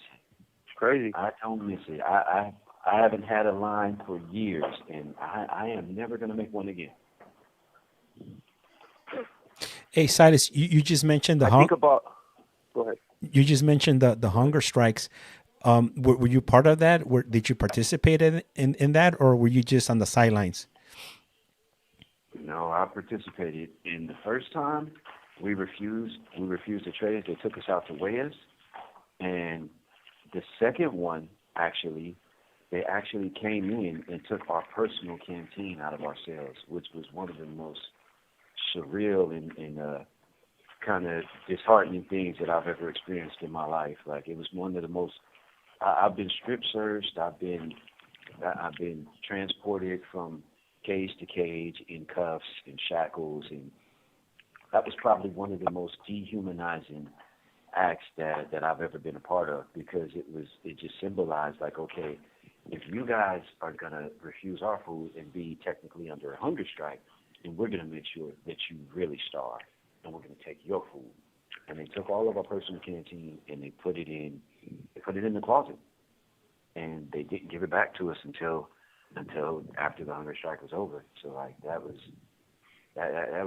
pretty rough, like just psychologically, you know, to know that this is what, you know, this is how they were playing the game. And did you have any? That's gotta be pretty crazy. Did you have any long-lasting health issues over it? No, I didn't. Right. So what we did was, there was a Southerner, and I feel horrible because I can't remember his name. He was a diabetic, so he was exempt from the hunger strike. And so we had like a little mouse hole, we call them mouse holes, on the side of the door, on one side of your door when you fish. And so what we did was, we crushed down a whole bunch of soups, and we used newspaper and lengthened the newspaper the wrong way, and we made tubes. And we put the soups in there, broke them down, and put the seasoning packs in there, wrapped them up, and we fished them down the tier to him. And so we refused their food, and like 3 times a day, in the morning, in the afternoon, and at night. You have 60 seconds remaining. He would fish us down soups, and diabetic people in here, they get like a paste. Le queda un restante de 60 segundos. And like he would hook us up with that, send us that stuff, and like that really like taught me that racism is bullshit. Because back there, we're all together. Like, we're all under the same circumstances. We're up against it. And I'm back here starving. I don't give a shit that you white or Mexican. I don't care about any of that. True. Yeah. Well, no, it's true. Yeah, but there was a sense of unity that was back there, man. Go ahead, David. You mentioned something about that, but when the call right now I'm gonna hang up with you, but when we come back on, I wanted to touch on that a little bit because that was important what you said.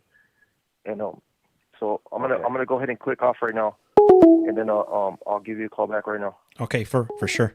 All right. So I want to sync up the audio, so you might be seeing me clapping. If you're wondering what I'm doing, is because I want to go ahead and clip this video and make sure the audio is correct. Hopefully that'll do. Anyhow, for anybody that wants to listen to David or Silas's backstory, look us up at CollectCallFrom on YouTube and look up playlist, look up Silas and David.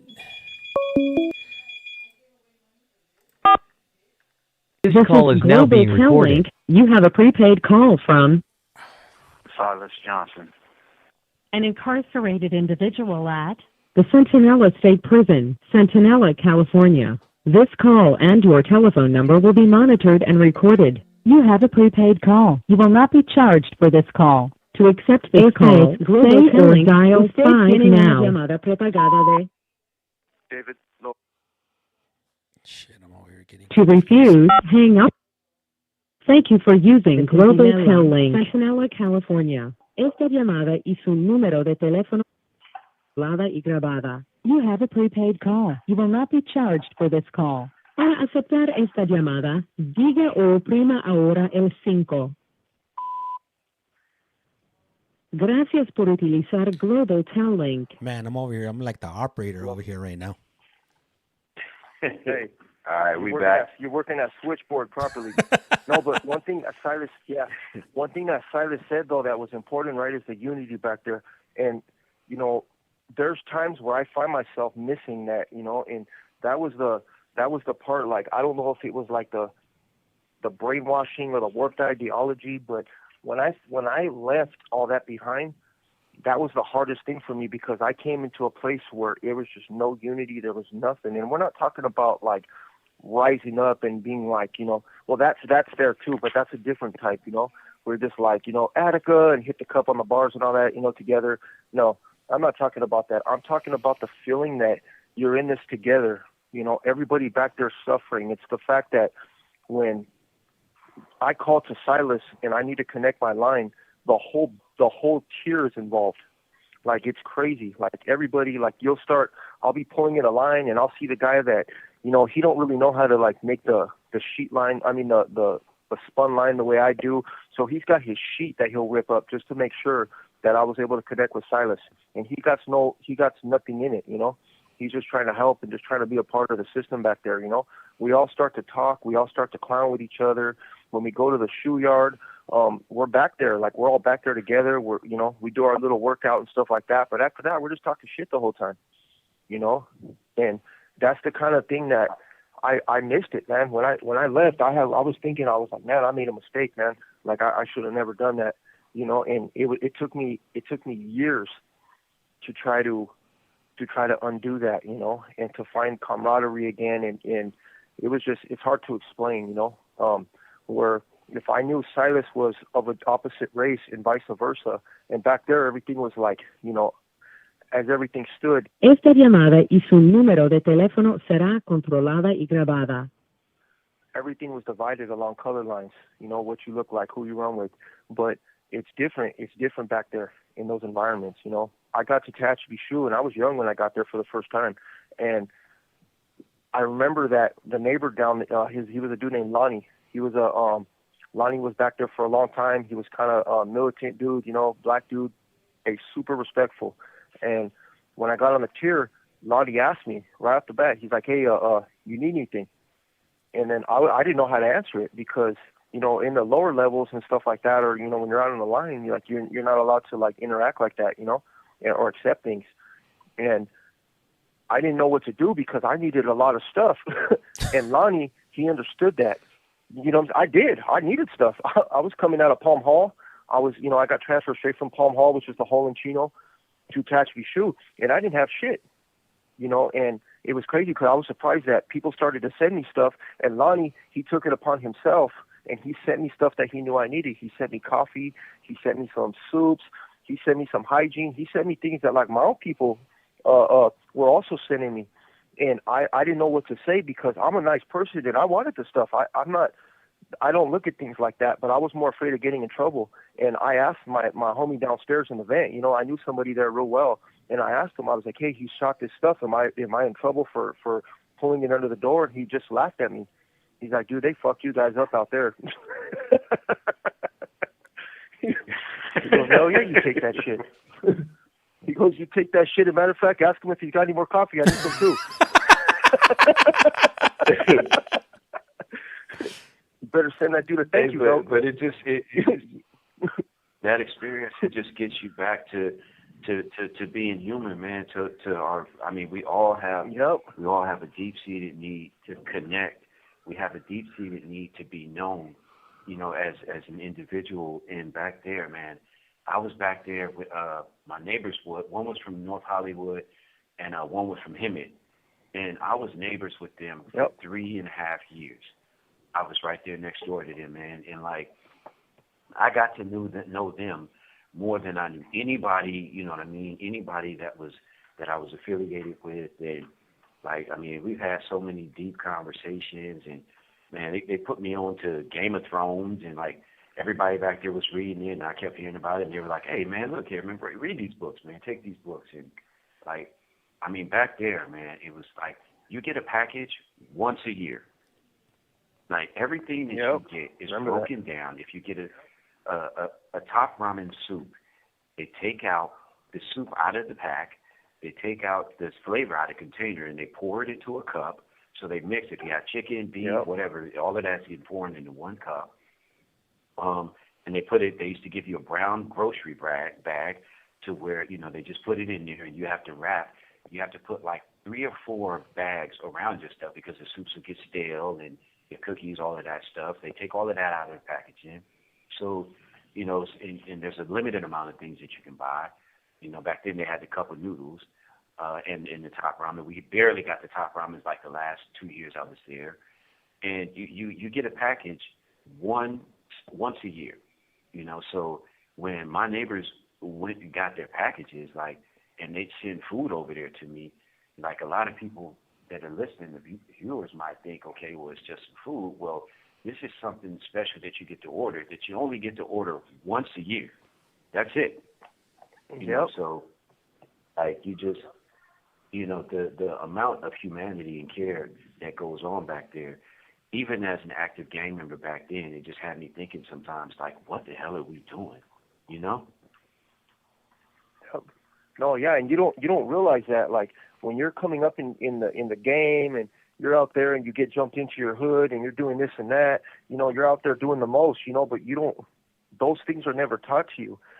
You're only told, hey, well, look, when you get to prison, you know, these are the things that you got to learn. You got to learn about respect, and you got to make sure that you're tough, and, you know, they teach you how to fight and they do things like that, right? But they're not telling you about what it's like to not have a honey bun for a year at least. You know, there's certain things that you might like, certain things that maybe your family member made for you. Like, for me, it was my grandma, it was my mom, you know, and they would, like, my grandma used to make tamales, you know, every Christmas. And I used to love eating my grandma's tamales, man. I never really ate too many other tamales in my life, but my grandma's, I'm telling you right now, man, I used to love those things, man. I used to look forward to it. And to not realize, to think like, man, when I committed the crime that I'm in prison for, you know, I committed a 187. I was never, ever going to eat one of my grandma's tamales again in my life.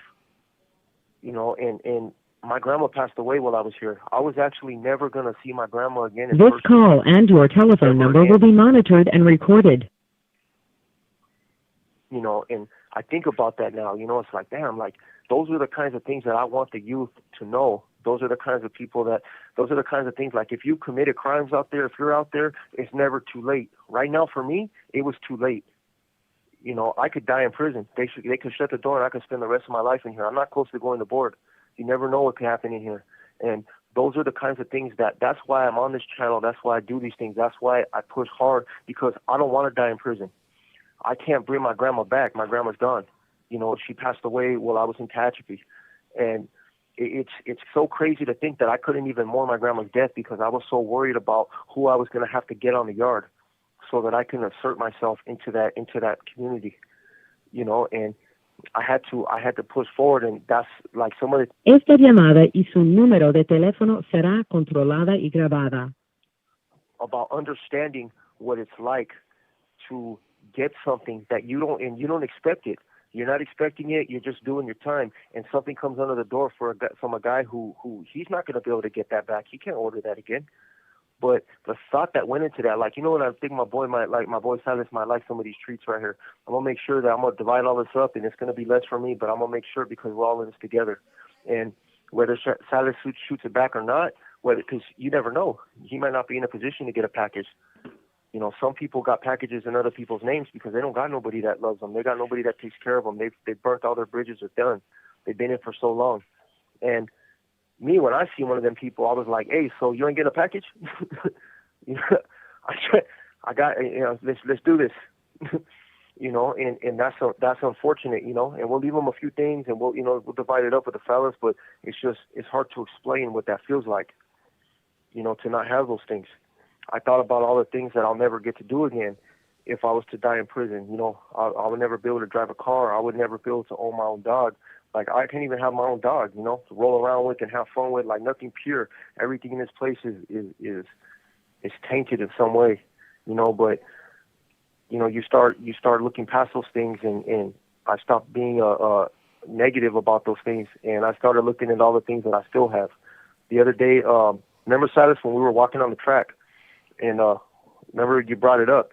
We walk on the track kind of like, it's kind of a common thing, but there was a time where we were walking, and it was me, Southerner from down south, Silas. This call and your telephone number will be monitored and recorded. I think we had a white dude from up north with us. Remember that, Silas? Yeah, I remember. Yep. Yeah, we were tripping on that. It's just crazy. We were tripping on that. Like to just see how all of us, you know, from different ethnicities and different geography, you know, destinations, and, you know, are able to come together and build just based on the common thread of all of us seeking the same thing, man. Like, it's looking back now at all of the things that, you know, that I experienced over there on the line, and coming over here and being able to have the opportunity to live the way I live right now, even in prison. I mean, to be able to find like some type of peace, even in here, man, in this environment. Yeah. Like you said, I mean, compared to what we've experienced, man, in the past, like, I was telling my wife, and I was telling James earlier, like, to be as blessed as I am, like, we're on a modified program, and the only people that were going out were kitchen workers, critical worker porters, and here I am, you know, sitting in class for San Diego State, and I looked at the PSR yesterday, and I told my wife, like, it was like a moment of pride for me when the CO brought the PDF. PSR, why do I keep saying PDF? PSR. And PSR, I was like, the PDF, I was like, everything is shut down. Yeah, I'm looking at my laptop. I'm thinking about Word and assignments, but yeah, so I was like, damn, I have to see the PSR on a piece of paper. Yeah. So I was like, I got to see it on a piece of paper. Barely, you got a PDF. No, it's true, man. Education shut down, and then it said San Diego State will run. You know, and it's like, man, I'm so blessed and fortunate to be a part of a class in here that keeps running because of the designation that we've earned as far as our education. You know, and I told my wife yesterday, like, I used to hear all the time from my folks and from my uncle and aunts, you know, education is something, you know, that nobody can ever take away from you. And yesterday, while I was looking at that PSR, I'm like, I've obtained a status, even in prison, that they can't take from me, because this is so important. There's money in their checks have been cashed, and, you know, we're a part of a population now that's privileged and protected by the fact that we're affiliated with this prestigious university, you know, and even our learning during this prison, this mechanism of security can't be undercut. You know what I mean? It was a beautiful moment, man, for me. And until they ran in there, pulled you guys out with a dog. Yeah. Hey, but even You have 60 seconds remaining. even that, right? No, I'm just messing around. Like, yeah. I was thinking about that, right? And I was like, man, we're the programmers, and this is how we're getting treated. But I found a way to reframe it, and say to myself, like, Le queda un restante de 60 segundos. to knock you back down to earth, right? And to show you, like, that you're still, a quote unquote prisoner. But even that isn't enough to stop the fact that we've risen above this. All of us have, Oh, it's true, man. We've risen above this. But yeah, I'm gonna call back when as soon as Silas, as soon as your phone hung up. Okay. I actually dialed the wrong number the first time. That's why it took me a little second. All right, I'm gonna click off right now. All right, Damn, that was loud. Anyhow, so these are live phone calls. These two gentlemen are currently located in Centinela State Prison. They're in different buildings. So they're currently on lockdown. But it looks like if anybody has any loved ones there, they might be coming off lockdown. In the next day or so. Hey, thank you. Adventure awaits. Thank you. Highly appreciate the follow. And Joe Billings. Hey, gracias. Hey, how you been? Let me see. Okay, they're calling in at the same time. Gotta touch this over here. Esta es Global Telling. This call is now being recorded. Global Telling. You have a prepaid call from Lopez. Silas un individuo encarcelado en de la prisión estatal the Centinela State Prison, Centinela, California. This call and your telephone number will be monitored and recorded. You have a prepaid call. You will not be charged for this call. To accept this call, say or dial 5 now. Cinco. Thank you for using Global Telling. Hello. All right. Okay. All right, so we're synced up now. Hey, so now I only had to hit the 5 one time, and it pulled both of you guys in at the same time. So we got the same amount of time on both lines. Yeah, that's pretty crazy. I don't think of all the times that we've done this is the first time I've ever been able to do that. Synergy. So, hey, right now, Silas, I'm eating the most delicious sandwich of my life right now. So, hey, our last call, I just got through eating instant cream of wheat Cinnabon. Oh yeah, that's what I'm talking about. So you gotta have foresight in prison, James. You gotta be able to look ahead. So I have a menu. I got a menu that I got for the week, So today I knew that they were going to give bologna in the lunch. So I'm not eating that plain bologna sandwich. I will, but last night I saved the lettuce. So we don't have refrigerators in here, so you have to kind of be creative of how we keep food fresh. So what I did is I saved all the salad, and it had tomatoes in it, and I put it in a bowl, and I filled the bowl with water. And then so the water kept the lettuce fresh. So right now I'm eating like a really good sandwich, man. It's all hooked up with everything, man. It's got onions in it. It's got tomato, lettuce, chili de algo. It's got like chilies in it. That's great, man. But I kind of feel bad for people that come in and they don't know like the little tricks, like just how to improve their life. I walk by some of these cells and I'm just like, damn, that fool's living rough. Yeah, for real. Like people like when we couldn't come out, like people were complaining and trying to get water or whatever, and so I have a ace bandage wrap, and on my big folders jar, so I'd fill it up, saturate it, and put it in front of my fan on high, and let it blow for like 30 minutes, saturate it again, and open it up, and you got ice cold water. Yeah, we got to start charging. We hang our milk packs, man. That's what I'm saying. Hey, for sure. I think what we're gonna have to do is we're gonna one of these days we're gonna have to do one of these TikTok lives or YouTube live, and it's just gonna be like a tips that you could do behind the walls to make your life just just that percent a little bit better.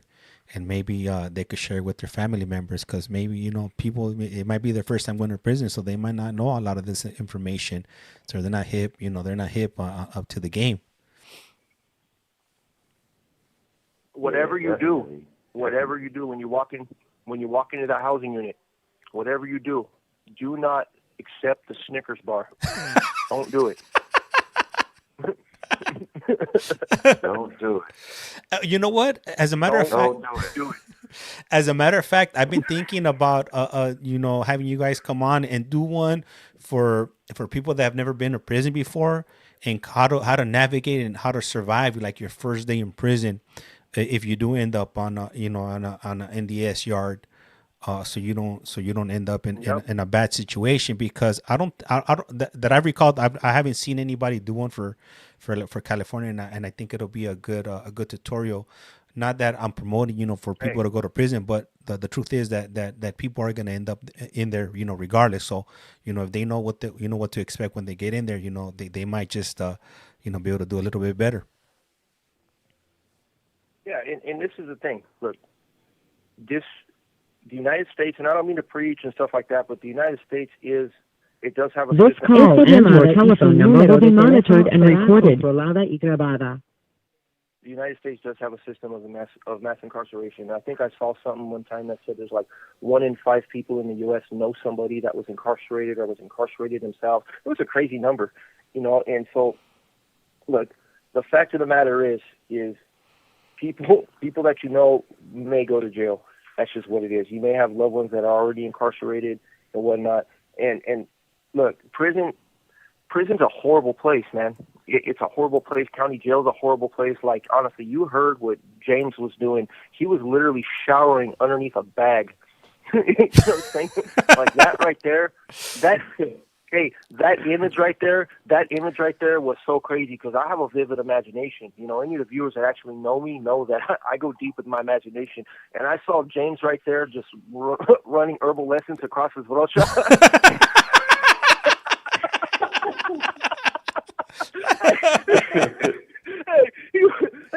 He was shooting his head from side to side, you know what I mean? And there was music playing in the background, and the brocha was brushing out, it was just, everybody was just horrified. And he's doing this in the middle of the dorm. They're like, dude, we have a working shower, Holmes.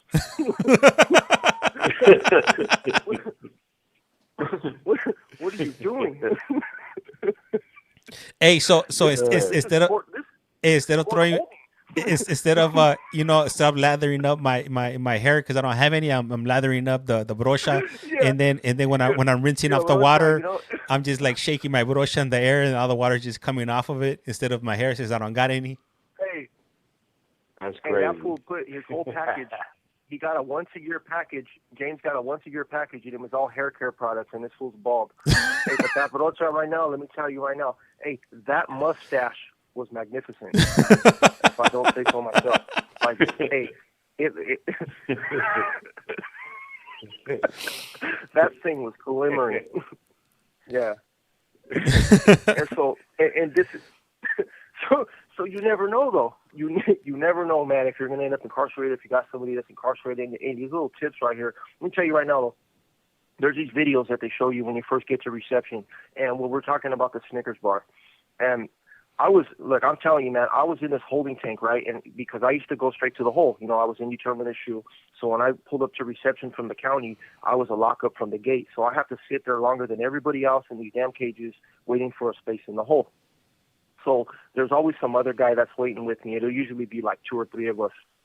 We'll get there at like 4 in the morning, or like, no, we'll get there around 8. We leave around 4. We'll get there around 8 or 9 in the morning. And so I'm not leaving this holding area literally until 7, 8 o'clock at night. So I'm staying in there that long. Like, it's a whole day process, And so I'm beat, I'm tired. I'm usually in a bigger holding area at this time by myself, you know, because I was in the hole. I had to be locked by myself. But there's these videos that play all freaking day, man, and it's on these institution channels. And there was this one, right, and it was a PREA warning, you know, and PREA is it stands for the Prison Rape Elimination Act, you know, which people have horrible experiences in prison. I've never seen it personally, but it happens with people. It's there for a reason. But most of us, when we see the videos, we don't really pay no attention to it. It's like, you know, we got that tough guy attitude, like, yeah, somebody tries, you know, get at me like that, you know, time it is, you know, I'm not paying attention to it. But by like the 50th time that this video plays in a loop, right, I'm at the bars, and I know the damn video word for word, you know, and there's a guy next to me, and he's in his own little holding cell waiting to go to the hole. And we're not talking to each other. We don't know who the fuck we are. You know what I'm saying? Like, I don't know who he is. You don't know who I am. It's what it is. You know, we're just two people in existence. And he's watching this damn video with me now. He's just staring at it, right? And every once in a while, we just kind of look at each other like and shake our heads like, fuck, are you serious? You know, because they give the most exaggerated version of it. So in this video, there's this guy that walks in, right? He's like a tall, angular white guy. Silas, have you seen this video? I've seen it in Tehachapi Show in 2007. So you know the video. So this guy's tall, angular. He's got a pair of Levi's on that are like skin tight, you know. And he walks into this freaking housing unit, right? And he's swaying his hips and shit like that. They're making this dude look like he's somebody that's probably gonna get freaking assaulted in prison, you know, not in a good way, you know. And so, well, there's no good way to get assaulted, you know. But this guy, it's gonna be bad for him, you know. So he walks in, right? He walks in, and he goes into a cell to unload his stuff, and there's a Snickers bar sitting on his pillow. And so the video tells you, don't accept the Snickers bar. Like, don't do it. Get this Snickers bar. And so he gets it, he makes a show, he walks out of the cell, and there's these like cholos playing pinochle at a table, you know, they're all playing cards, and then there's a moment where the whole day room kind of looks up at him like, what's he going to do? Is he accepting the Snicker bar? And he shakes his head, and he like pouts, and he puts a Snickers bar on a bench, and everybody knows, okay, he didn't accept the Snickers bar. Look, shit don't work like that. Like, you're not going to get taken down if you accept a Snicker bar from someone in prison, but just to be safe, don't do it.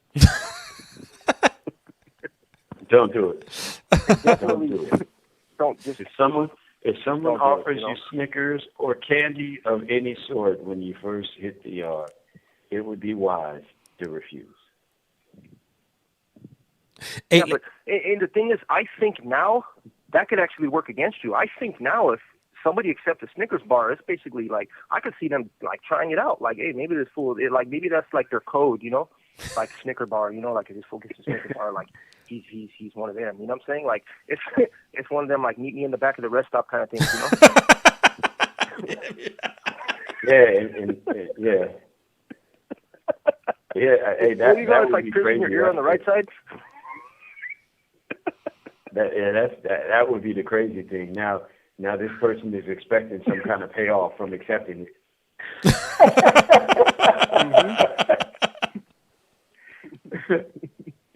Hey, let me ask you guys, because you know on YouTube there's all kinds of video and all kinds of people are sharing all different types of experiences, you know, when it comes to prison. I've seen some videos, and I've seen some guy that he would go by the name of Purple Passion. Have you guys ever heard of Purple Passion? Yeah. Oh, yeah. No, but I'm not surprised. Yeah. He might just call himself. Hey, well, so what they call you, homie? Oh, I go by brown chocolate. You know what I mean? Or Snicker bar. Hey, that's Silas's nickname. You know what it is.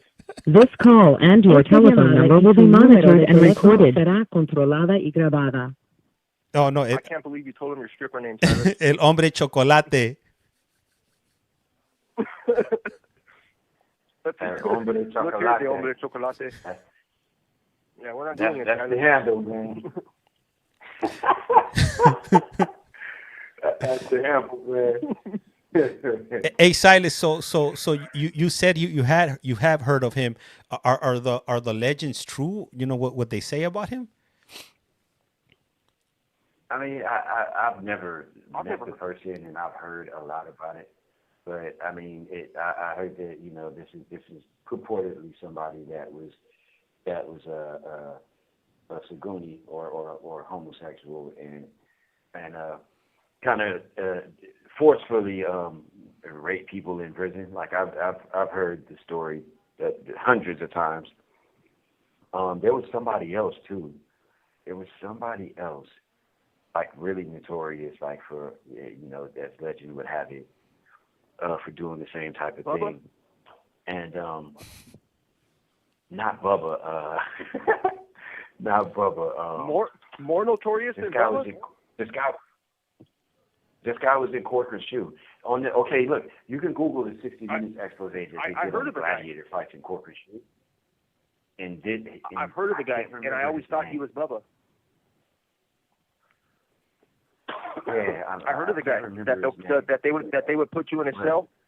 I heard that they will put you in that guy's cell. Right. I heard that they'll put you in that guy's cell, and Right. that he's gonna take your shit. And, and that's what it is. And there's you can fight him off, you can do whatever, but the dude was like a giant. The dude was a giant, and they say that he was a giant the other way as well. And a lot of people were getting broke off. That's all I'm gonna say. That's the legend. That's the legend. The legend of Corcoran Shoe. Yeah. And look, we know a lot of crazy shit. And look, I'm not here to say anything like anybody who's like homosexual or anything like that. That's your business. Like I don't bash nobody. I don't judge nobody. That's your business. But it's different when like it's not consensual. You know what I'm saying? Like if somebody like that comes at you and like you can't defend yourself, like that dude is.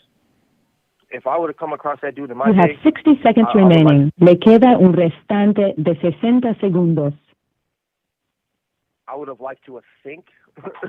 I would like to think that I would like try to do something to him, but it just ain't gonna be in no like. I ain't gonna like run in no closet trying to get that dude. Like you're not trying. Hey, so I just looked it up. I want to get in front of the cops. I did a search on Corcoran Shoe Bubba, and then I came up across this video right now. It says Prison Predator Big Bubba Part 2. So I'm going to have to check this video out. But was that somebody? I don't want to get to you. Was that what, Silas? Was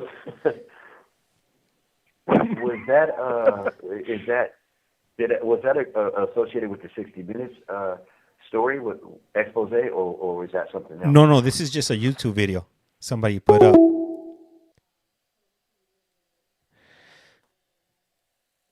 All right, so the calls got disconnected. They should be calling back right now, and I'm gonna have to look for that 60-minute expose Silas was talking about. Let me see here. Going up the Google search to check what else I'm seeing here. All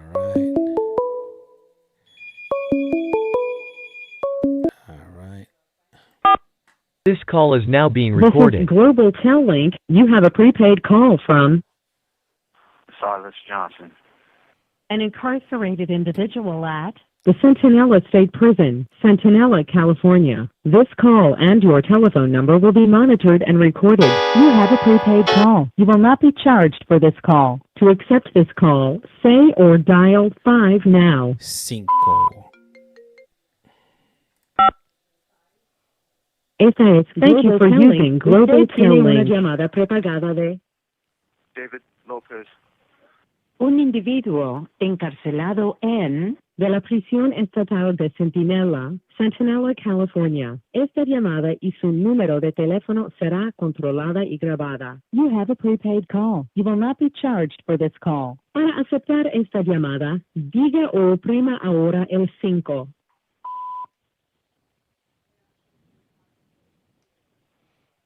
Gracias por utilizar Global Tel Link. Hello. Hello, James? Yeah. Okay. So I was a little delayed. Yeah. A little delayed. I dialed the other number on accident.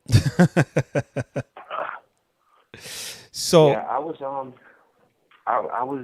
James. Remember you sent me a video a while back, and the video was of somebody that I had actually done time with on Charlie Yard, Chinaman.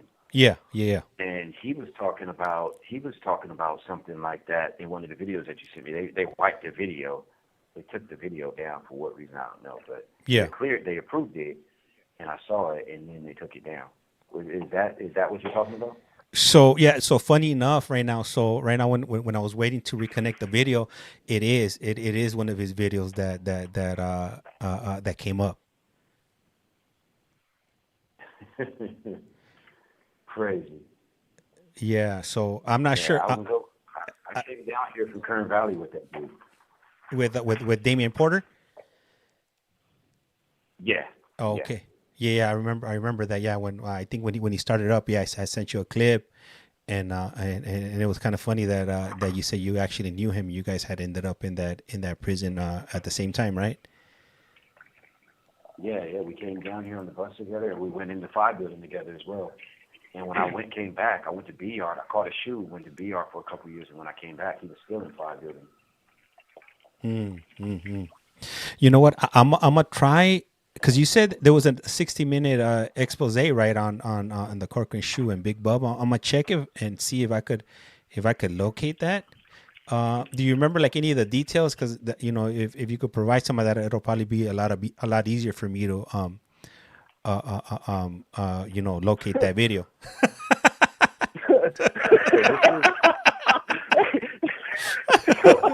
Hey, James knows how I think already. You know what I'm saying? So he knows.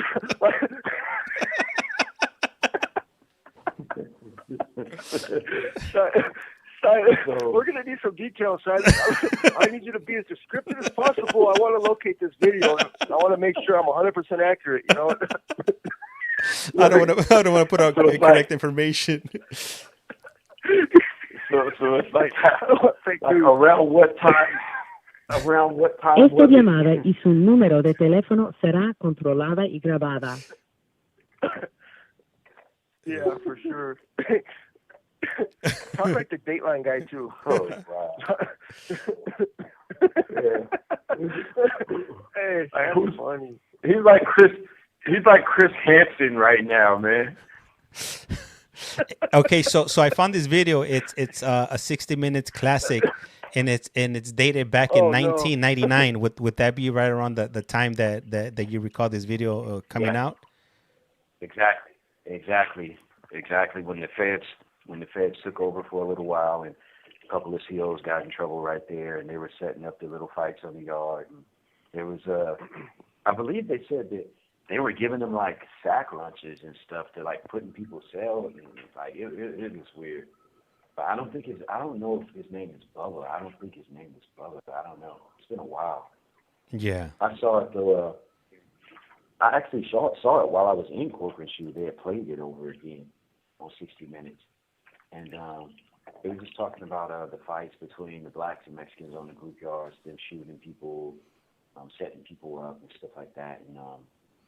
And they had interviewed this guy, and he had to have been SOY. I mean, but they were just he was just talking about how the police would put people in cell with him, and like how he would assault them, and it was just crazy. You know what? Right now that you mentioned that, it triggered an old memory that I had when I was back in camp. I was in Camp Anuzuka in 1998, and there was a staff member talking about that. Like kind of like the scenario that you were speaking about, that they would put pretty much helpless individuals with this guy that was so enormous that they couldn't fend them off. But that's all the details that I recall. I've never seen the 60 Minutes documentary, but I'm pretty sure I should be able to find it. And if it's the one that's here, I'll just whenever I have a moment, I'll go through it and get back to you on what I've uncovered. Yeah, that's like that now. That's unfortunate. No, that's a stretch. It's different. That's a stretch now. But I mean, I remember when I first came to prison, like this is 2002, like there was an older dude digging me. He was telling us like how when he first started coming to the joint, like up in Clinton, he said there was this dude up there like that, that would approach, young dudes that were unaffiliated on the yard and like aggressively like lay his game down flat and like approach him like, look, I've been watching you and I want you. We can do this the easy way or we can do it the hard way. Like, I mean, just like, just some crazy. Hey, like, what's the famous? Daylight. What's the famous line? Hey, Yep. you the can't. famous line. I came in at 2000, and I don't know. Like, I hope that there's like this is a total not rated PG statement that you would hear back in the day. And what did they say, Silas? They said blood on my knife or shit on my dick. That's what they would say. Yeah. And let me tell you this right now. Prison is. Yep.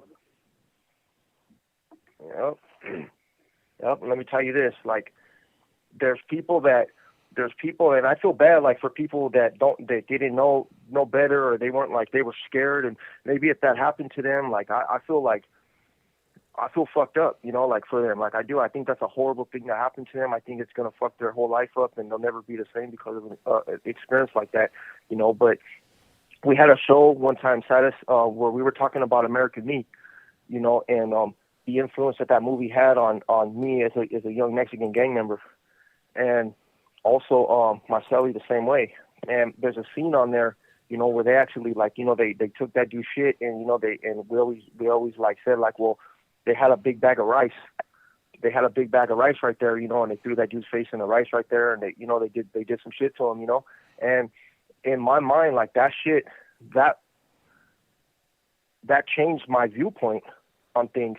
And I had that thought process in my mind, like, I don't know how the game works, but it ain't gonna be my head in no fucking rice. You know what I'm saying? So that's how I, like, that was my thought process coming into prison. Where, like, man, I hear all these stories and shit like that. This call and your telephone number will be monitored and recorded. No matter what, I have to make sure that I hurt somebody, and I hurt somebody very bad, so they know that I'm not to be fucked with. You know what I'm saying? And that was my mentality, but I always had that in the back of my mind. Like, I did, like, come into the system, like, damn, there's fools in here that are, you know, they put themselves out there. They're pretty crazy looking, you know, and they're scary looking. You know, I was an 18-year-old kid that walked into Sat F, which is New Corcoran, at 18 years old, you know, and I was scared. I ain't gonna lie, I was scared. I thought the first time I walked onto a yard, like, I fucked up. Like, this is the real deal right here. You know, everybody had a mustache like James. You know, it was a different time. You know, and I thought, like, damn, like, this is where the movie, this is the real story behind the movies and shit. These are those kinds of dudes, you know, and the only way that I've seen in, like, other movies is I'm going to have to just get one of them, and I'm going to have to do it pretty good, and I'm going to have to just be ruthless, you know. But I had experience in the juvenile system, so I was able actually to like, I just had that mentality, you know. And them dudes like that were there, they weren't on no shit like that, you know. But I wasn't going to take no chances. You know what, David, and I recall, you know, the last time we talked about that, yeah, and you were talking about how yeah, you didn't want to be like the guy on the rise, and you see, and I saw the same movie, but that shit, it didn't have that effect on me. Like, I was like, fuck that, I'm not gonna go to prison. They're doing that type of shit. I'm like, oh hell no, I'm straight. You know, I didn't want to be the guy in the. Look at me, puppet. I'm like, hey, look at me, puppet. Like, I didn't want to be the dude in the rice, but I wasn't gonna chance it. So you know what? I just stopped committing crimes. You know, so I wouldn't have to, you know, figure it out if it was true or not. You know, people say that shit don't happen, but I didn't want to find out if it was true or not. You know, I'm like, shit. You know, I just rather stay in the streets and not have to worry about if it's true or not. You know, people say that, you know, those type of things were happening in prison back in the 60s and 70s, but, you know, and maybe some in the 80s, but it you know, it kind of slowed down or you know, whatever, it was frowned upon. But you know, it was too risky of a ride for me to, you know, figure it out if the rice was true or not. Yet you keep a bag of rice in your back pocket just in case. You know what I mean? Like,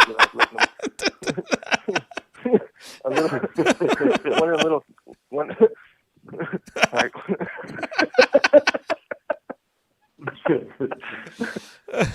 You guys are Just gonna leave it at that. Man, it's all bad. Hey, so who do we got on today? Who's here? Who did I drop in on? I know I dropped in on my boy James, my boy Silas, but what are the viewers that we have out there? Oh, okay. So we got let me see. Listening to this madness. So earlier on, I don't know if they're still on, but we had M Star Media. We also had Ariana, which is, I think she's the one that her son was in Riverside, the 20-year-old that was having some issues. Oh yeah. Oh, that's cool. Yeah, Man, I hope that fool learns. Honestly, I was thinking about him. I was thinking about her son, man, and about that situation. And me and my Sally talked about it later. And we're just like, man, like for his sake, I hope he learns, honestly, because this shit don't get better. Honestly, it just gets worse. Yeah, he's not off to a good start, Yeah, and as a matter of fact, me and my wife were talking about it the other day because she was asking me like, "Hey, what does what does the wristbands mean, and what were they talking about?" And I was like, it just depends, like if you have medical issues, you probably have a different color wristband. If you're general population, you'll probably have like a clear wristband, or if you're like I know in LA County Jail, I think they used to be called a K-12. Where there would be like high power. I think it was high power. It was a blue wristband. So different wristbands mean different things for different individuals. So or even the jumpsuits, whatever colors you're wearing. If you're wearing like in LA County, you wear like a lime green, then you would be a trustee. If you were wearing blues, then you were GP. If you were wearing like blues and whites, then that you were in a gang module. If you were red, then you were a juvenile. When I was there, it was state modules. The half white okay. I for some reason I thought it was I thought it was the gang modules. Yeah, one white pant leg, one blue, and down the middle of your shirt, half white, half blue. On each side. Yeah. Yeah, that was it was the state modules when I was there because I was in the state modules. Oh, okay, I thought it was the gang modules, but. No, well, the thing is with the wristbands, like basically what I was asking her, like, look, is your son GP? Is he PC? Is he in the hole? That's what I was asking about, and the color of the wristband, because I was in that county for a long time, and so I know the difference of the colors, and that basically tells me the level of danger that he's in and what he's doing, all because of the way that he the incident that he was involved in, the injuries that he had to himself, and the color of his wristband, and that lets me know exactly what he's into, what he's involved in, and if he's going to be all right, if he's still in danger, and whatnot, Yeah. And that's all. That's why I asked that specifically, and I wasn't trying to put his business out there. This call and your telephone number will be monitored and recorded. The colors just kind of help me understand her situation more, and then two is I don't think that he's a bad person. Just because he's going through the things that he's going through doesn't mean that he's a bad person. It means that he's got some learning to do and that he's having a harder time than maybe other people. But he's not a bad person. He's obviously loved. For his mom to spend time on this channel trying to get a better understanding. You have 60 seconds remaining. She's trying to experience this with him, and I don't think that I don't think that they would do that for a bad kid. He just needs help. And those are the situations. Those are the situations that are more troublesome for me. Those are the situations that I think about because we think about that kid. We think about fuck, man. I don't want him to suffer, and I don't want him to walk down the road that I walk down. And it's hard. And it's got to be hard for. Le queda un restante de 60 segundos.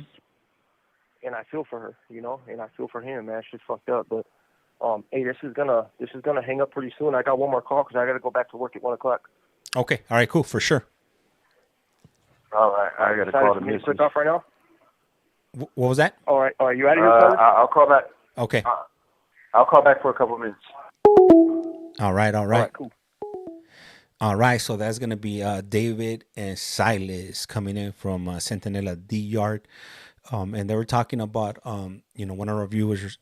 Has a son that was that's located in the Riverside County Jail, and he was currently going through some things. So she had a question, trying to understand the situation, and there it is. This call is now being recorded. This is Global Tel Link. You have a prepaid call from Silas Johnson. An incarcerated individual at the Centinela State Prison, Centinela, California. This call and your telephone number will be monitored and recorded. You have a prepaid call. You will not be charged for this call. To accept this call, say or dial 5 now. You have a prepaid call. You will not be charged. To refuse, hang up now or stay on the line for additional options. To hear the billing thank you for using Global Tel Link. Hello. All right, hello. I beat him that time. Yep. No, actually, he called first, but I was trying to sync it up, but it didn't work this time. So I hit your 5 first, and then I hit his. All right. I was gonna say, did you make Silas go to like for more options, for additional options? Did you send Silas to additional options? That's messed up, man. Hey, you know what? So you know how we were talking about that whole situation, and you know, I was talking to my wife about it, and then I was like, you know what? I think he might have been having some issues because he might have been a Native American, and then I kind of like to give her like the rundown as far as like, you know, how some natives get a paycheck. You know, I was like, maybe he's part of like the Pachanga or the Morango group, and they get a monthly check, and then people are trying to prey on him because, you know, he has that steady check coming in. But I don't know if that was the case. That was just an assumption on my side to kind of for her to understand, you know, why he was possibly in the situation that he was in. Let me tell you this. Look, I know a lot about that because I spent a lot of time on the reses in Riverside County. I got just people that are close to them out there, you know, and I don't want to like say who they are and stuff like that, you know, but the fact of the matter is a lot of them kids that are on them reses are freaking wild. There's some wild motherfuckers over there, and them fools don't give a fuck, you know, they ain't trying to hear nothing from nobody. And so there's people that are more coordinated, there's people that are more like kind of like more methodical in the way they do things, and then there's just some crazy ass kids that ain't trying to hear nothing. Somebody tells them they do this, look, I want to do that, but fuck you, I ain't doing shit. Make me, you know. And it could be a situation that's just like that. Yeah. It could be another situation to where they're like, you're gonna have to kick to the house, and you're gonna have to do this and that, and it's the same situation. Like, man, I ain't giving you shit. What you get? I don't know you nothing. You know. So it could be a number of things. You know, it could be a number of things. And the fact of the matter is he's gonna continue having those issues unless he makes a change in his life. And that's just what it is. And, you know, make a change in his life, man. And issues like that, would those follow him? Even though it's a county jail issue, would that follow him upstate? Nah, because upstate, it depends who he runs with, though. It depends who he runs with. If he comes in and he runs native, he's running native. So he'll be a other, but they're not going to. They have their own car up here. They have people that'll protect him. They have dudes that they're on the main line and they're not playing that shit. But they're not involved with nothing. They're involved with their own car, their own scenario, and their own politics. So if he fucks up with his own people, I mean, they'll handle their business. You know, if he comes to a yard and he's causing issues, his own people will have to take care of that, you know. But the fact of the matter is county jail shit kind of stays in county jail shit. If he does something real significant, like if he, for instance, if he ran into like trouble with some of the like Hispanic gang members, they might, and they know who he is, they might try to smut him up when he gets upstate, like, oh, this fool did this and that. But it'll become a racial thing because he is if he's on the main line, he's from another race. Yeah, you can't just put your hands on people from other races because it'll cause a riot, you know. So more has to go into it. Hey, and would you, if you're in county jail, and let's say, because as me personally, you know, I held out of LA County Jail, so I've never seen any Native Americans or anybody that claimed Native American or other. Could you, let's say, possibly, like, if you're a Native American, Esta llamada y su número de teléfono será controlada y grabada, and you end up falling in line with the paisas, and then when you go to prison, do you have to stay with the paisas, or can you go fall in with your people if you're a Native American? Well, I think if he comes in running, it depends on who it is.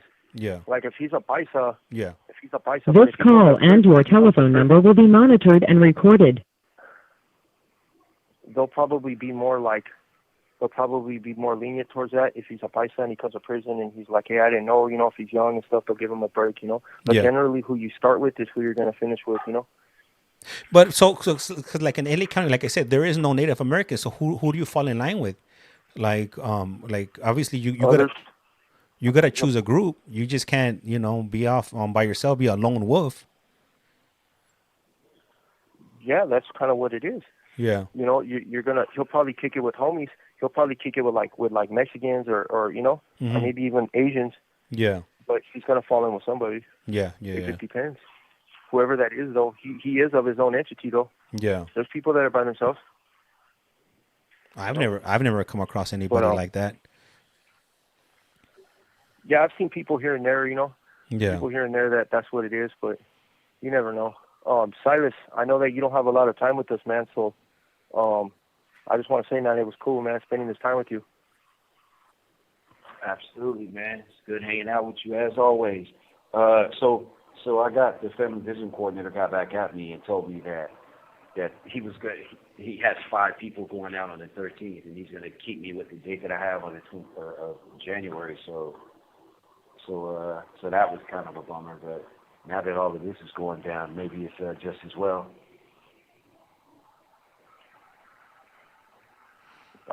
Yeah. That sucks. That's way out right there. Yeah. That's for a family visit, James. Yeah, and you have one coming up too, right? Like at the beginning of December? I do, December 2nd. Yep. I'm like, 11 days away? Yeah. 11 days in a wake-up or something like that? Not that I'm thinking about it or counting. Yeah. I'm over 2 months away, a couple of days over 2 months away. Not that I'm counting. Yeah. Not that you're counting down to the day and second. I'm already back from the visit.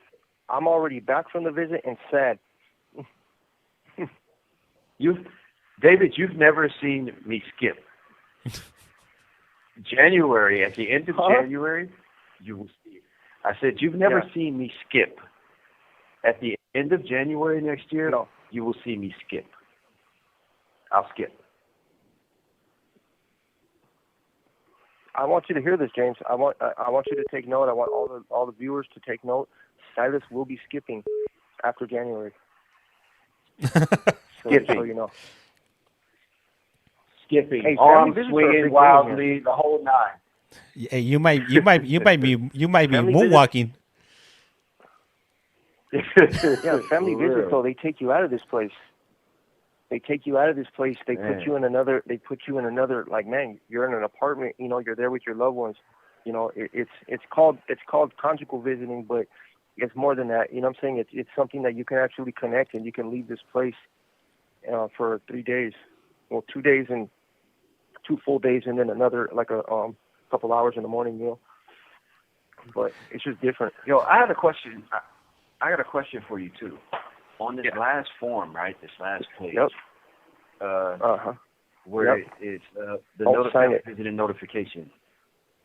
They didn't put my wife's name on here. So do I put it on here? Where it's the part where you have to cut off the bottom. No, you don't.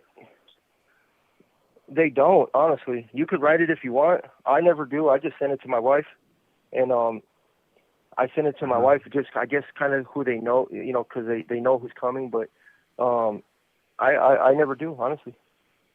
It wouldn't hurt. It wouldn't hurt to write her name on the bottom one and then send it. Just make sure. I think you have to sign somewhere. I don't know if you sign that one. She does. She signs that paper.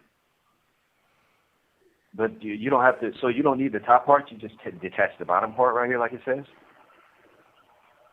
Yeah, you could detach it. The top part is for you. You only want to send the bottom part, honestly, because the top part is supposed to be detached. Now, in other prisons, that's all you get. You get that. Okay. Yeah, you just get that. Yeah, they don't. All those forms that you got to sign here. Esta llamada y su número de teléfono será controlada y grabada. You don't sign those until the day of your visit. So usually the officers will bring those things. You know what I'm saying? Like, you don't sign that whole pack over here. You'll get generally you'll get just that piece of paper in the mail. You'll get that piece of paper in the mail, and then they'll fill in the information on there on who's coming, and then you have to detach that paper yourself and send the bottom piece to your wife.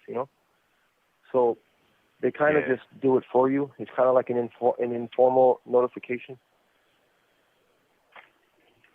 Okay. All right. Well, I need to send this stuff out in the mail tonight. I was waiting to see if they were going to send me another packet, but they're not. So I'm roped into this. So this is happening. So I got to send this out tonight. Yeah, I usually don't send the whole packet in until like 3 weeks before the visit. To be honest with you. Oh, okay. Hey, Silas. All right, fellas. Well, it's not. Yeah. Let me ask you one thing before you go. What meal are you looking forward to ordering from that catalog for your meals in family visit? Crab legs. Crab legs and fish sticks. Fish. I love fish sticks. Damn, that's what's up. Hey, Silas, how long has it been since the last time you had crab legs?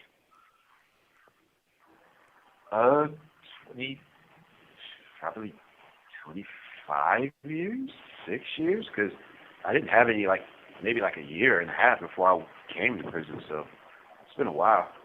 Yeah. A quarter century, give or take. Think about that. Think about that, all you criminals out there and people thinking about committing crimes and shit. You might not have that next meal for your favorite meal for 25 freaking years. Well, there's no crab legs here. There's the reality just place. If you get a family visit, and no. My last meal in society was Popeye's crawfish from Popeye's, and I didn't enjoy it. I got to get ready to roll, James. Okay, all right, I got to get ready to go. I got to go to work in like 5 minutes. All right, handle your scandal. Hey, I want to. I'll call. I'm glad I got to spend some time with you guys, and I'll call too. I'll call and touch base with you, James, so I can see if we can go out with my Eastwood Jess. For sure. Yeah. I send a shout out to everybody out there, to my beautiful wife, to everybody out there, all the regular viewers. I will be back, and thank you, Silas, for your time, man. Absolutely. It's always a pleasure. Absolutely, man. Thank you guys for tuning in with us, and man, thank you guys for spending time. Yep. And yes, likewise, it's an honor and a pleasure, and catch you guys on the flip side. That's right. Hey, and like I said around here, it lights like a candle. Once you blow it out, it's lights out. And with that, we are out. A rato. Hey, Lionisa, I see you, man. Hey, thank you. Highly appreciate it, man. I'm very unfortunate that you showed up a little bit late. You know, we've been on for at least over an hour now, or maybe even 2, I think, at this point. Damn, how long have we? Oh, damn, 2 hours and 30 minutes. Time flies by when you're conversating and whatnot. Anyhow, I think I'm not sure if we're gonna be coming back live again, but for sure we'll be on tomorrow with Jesse and David. If you guys are not following, hey, if you guys could follow, and then we're definitely trying to have the channel grow. And if you're on TikTok, I strongly suggest you jumping over to YouTube, checking out all the backstories on these gentlemen. At CollectCallFrom, hit playlist, and we currently had Silas and David on. All right, and with that being said, I'm going to cut it, and you guys are going to have a good one. And till the next stream, all right, you guys take care.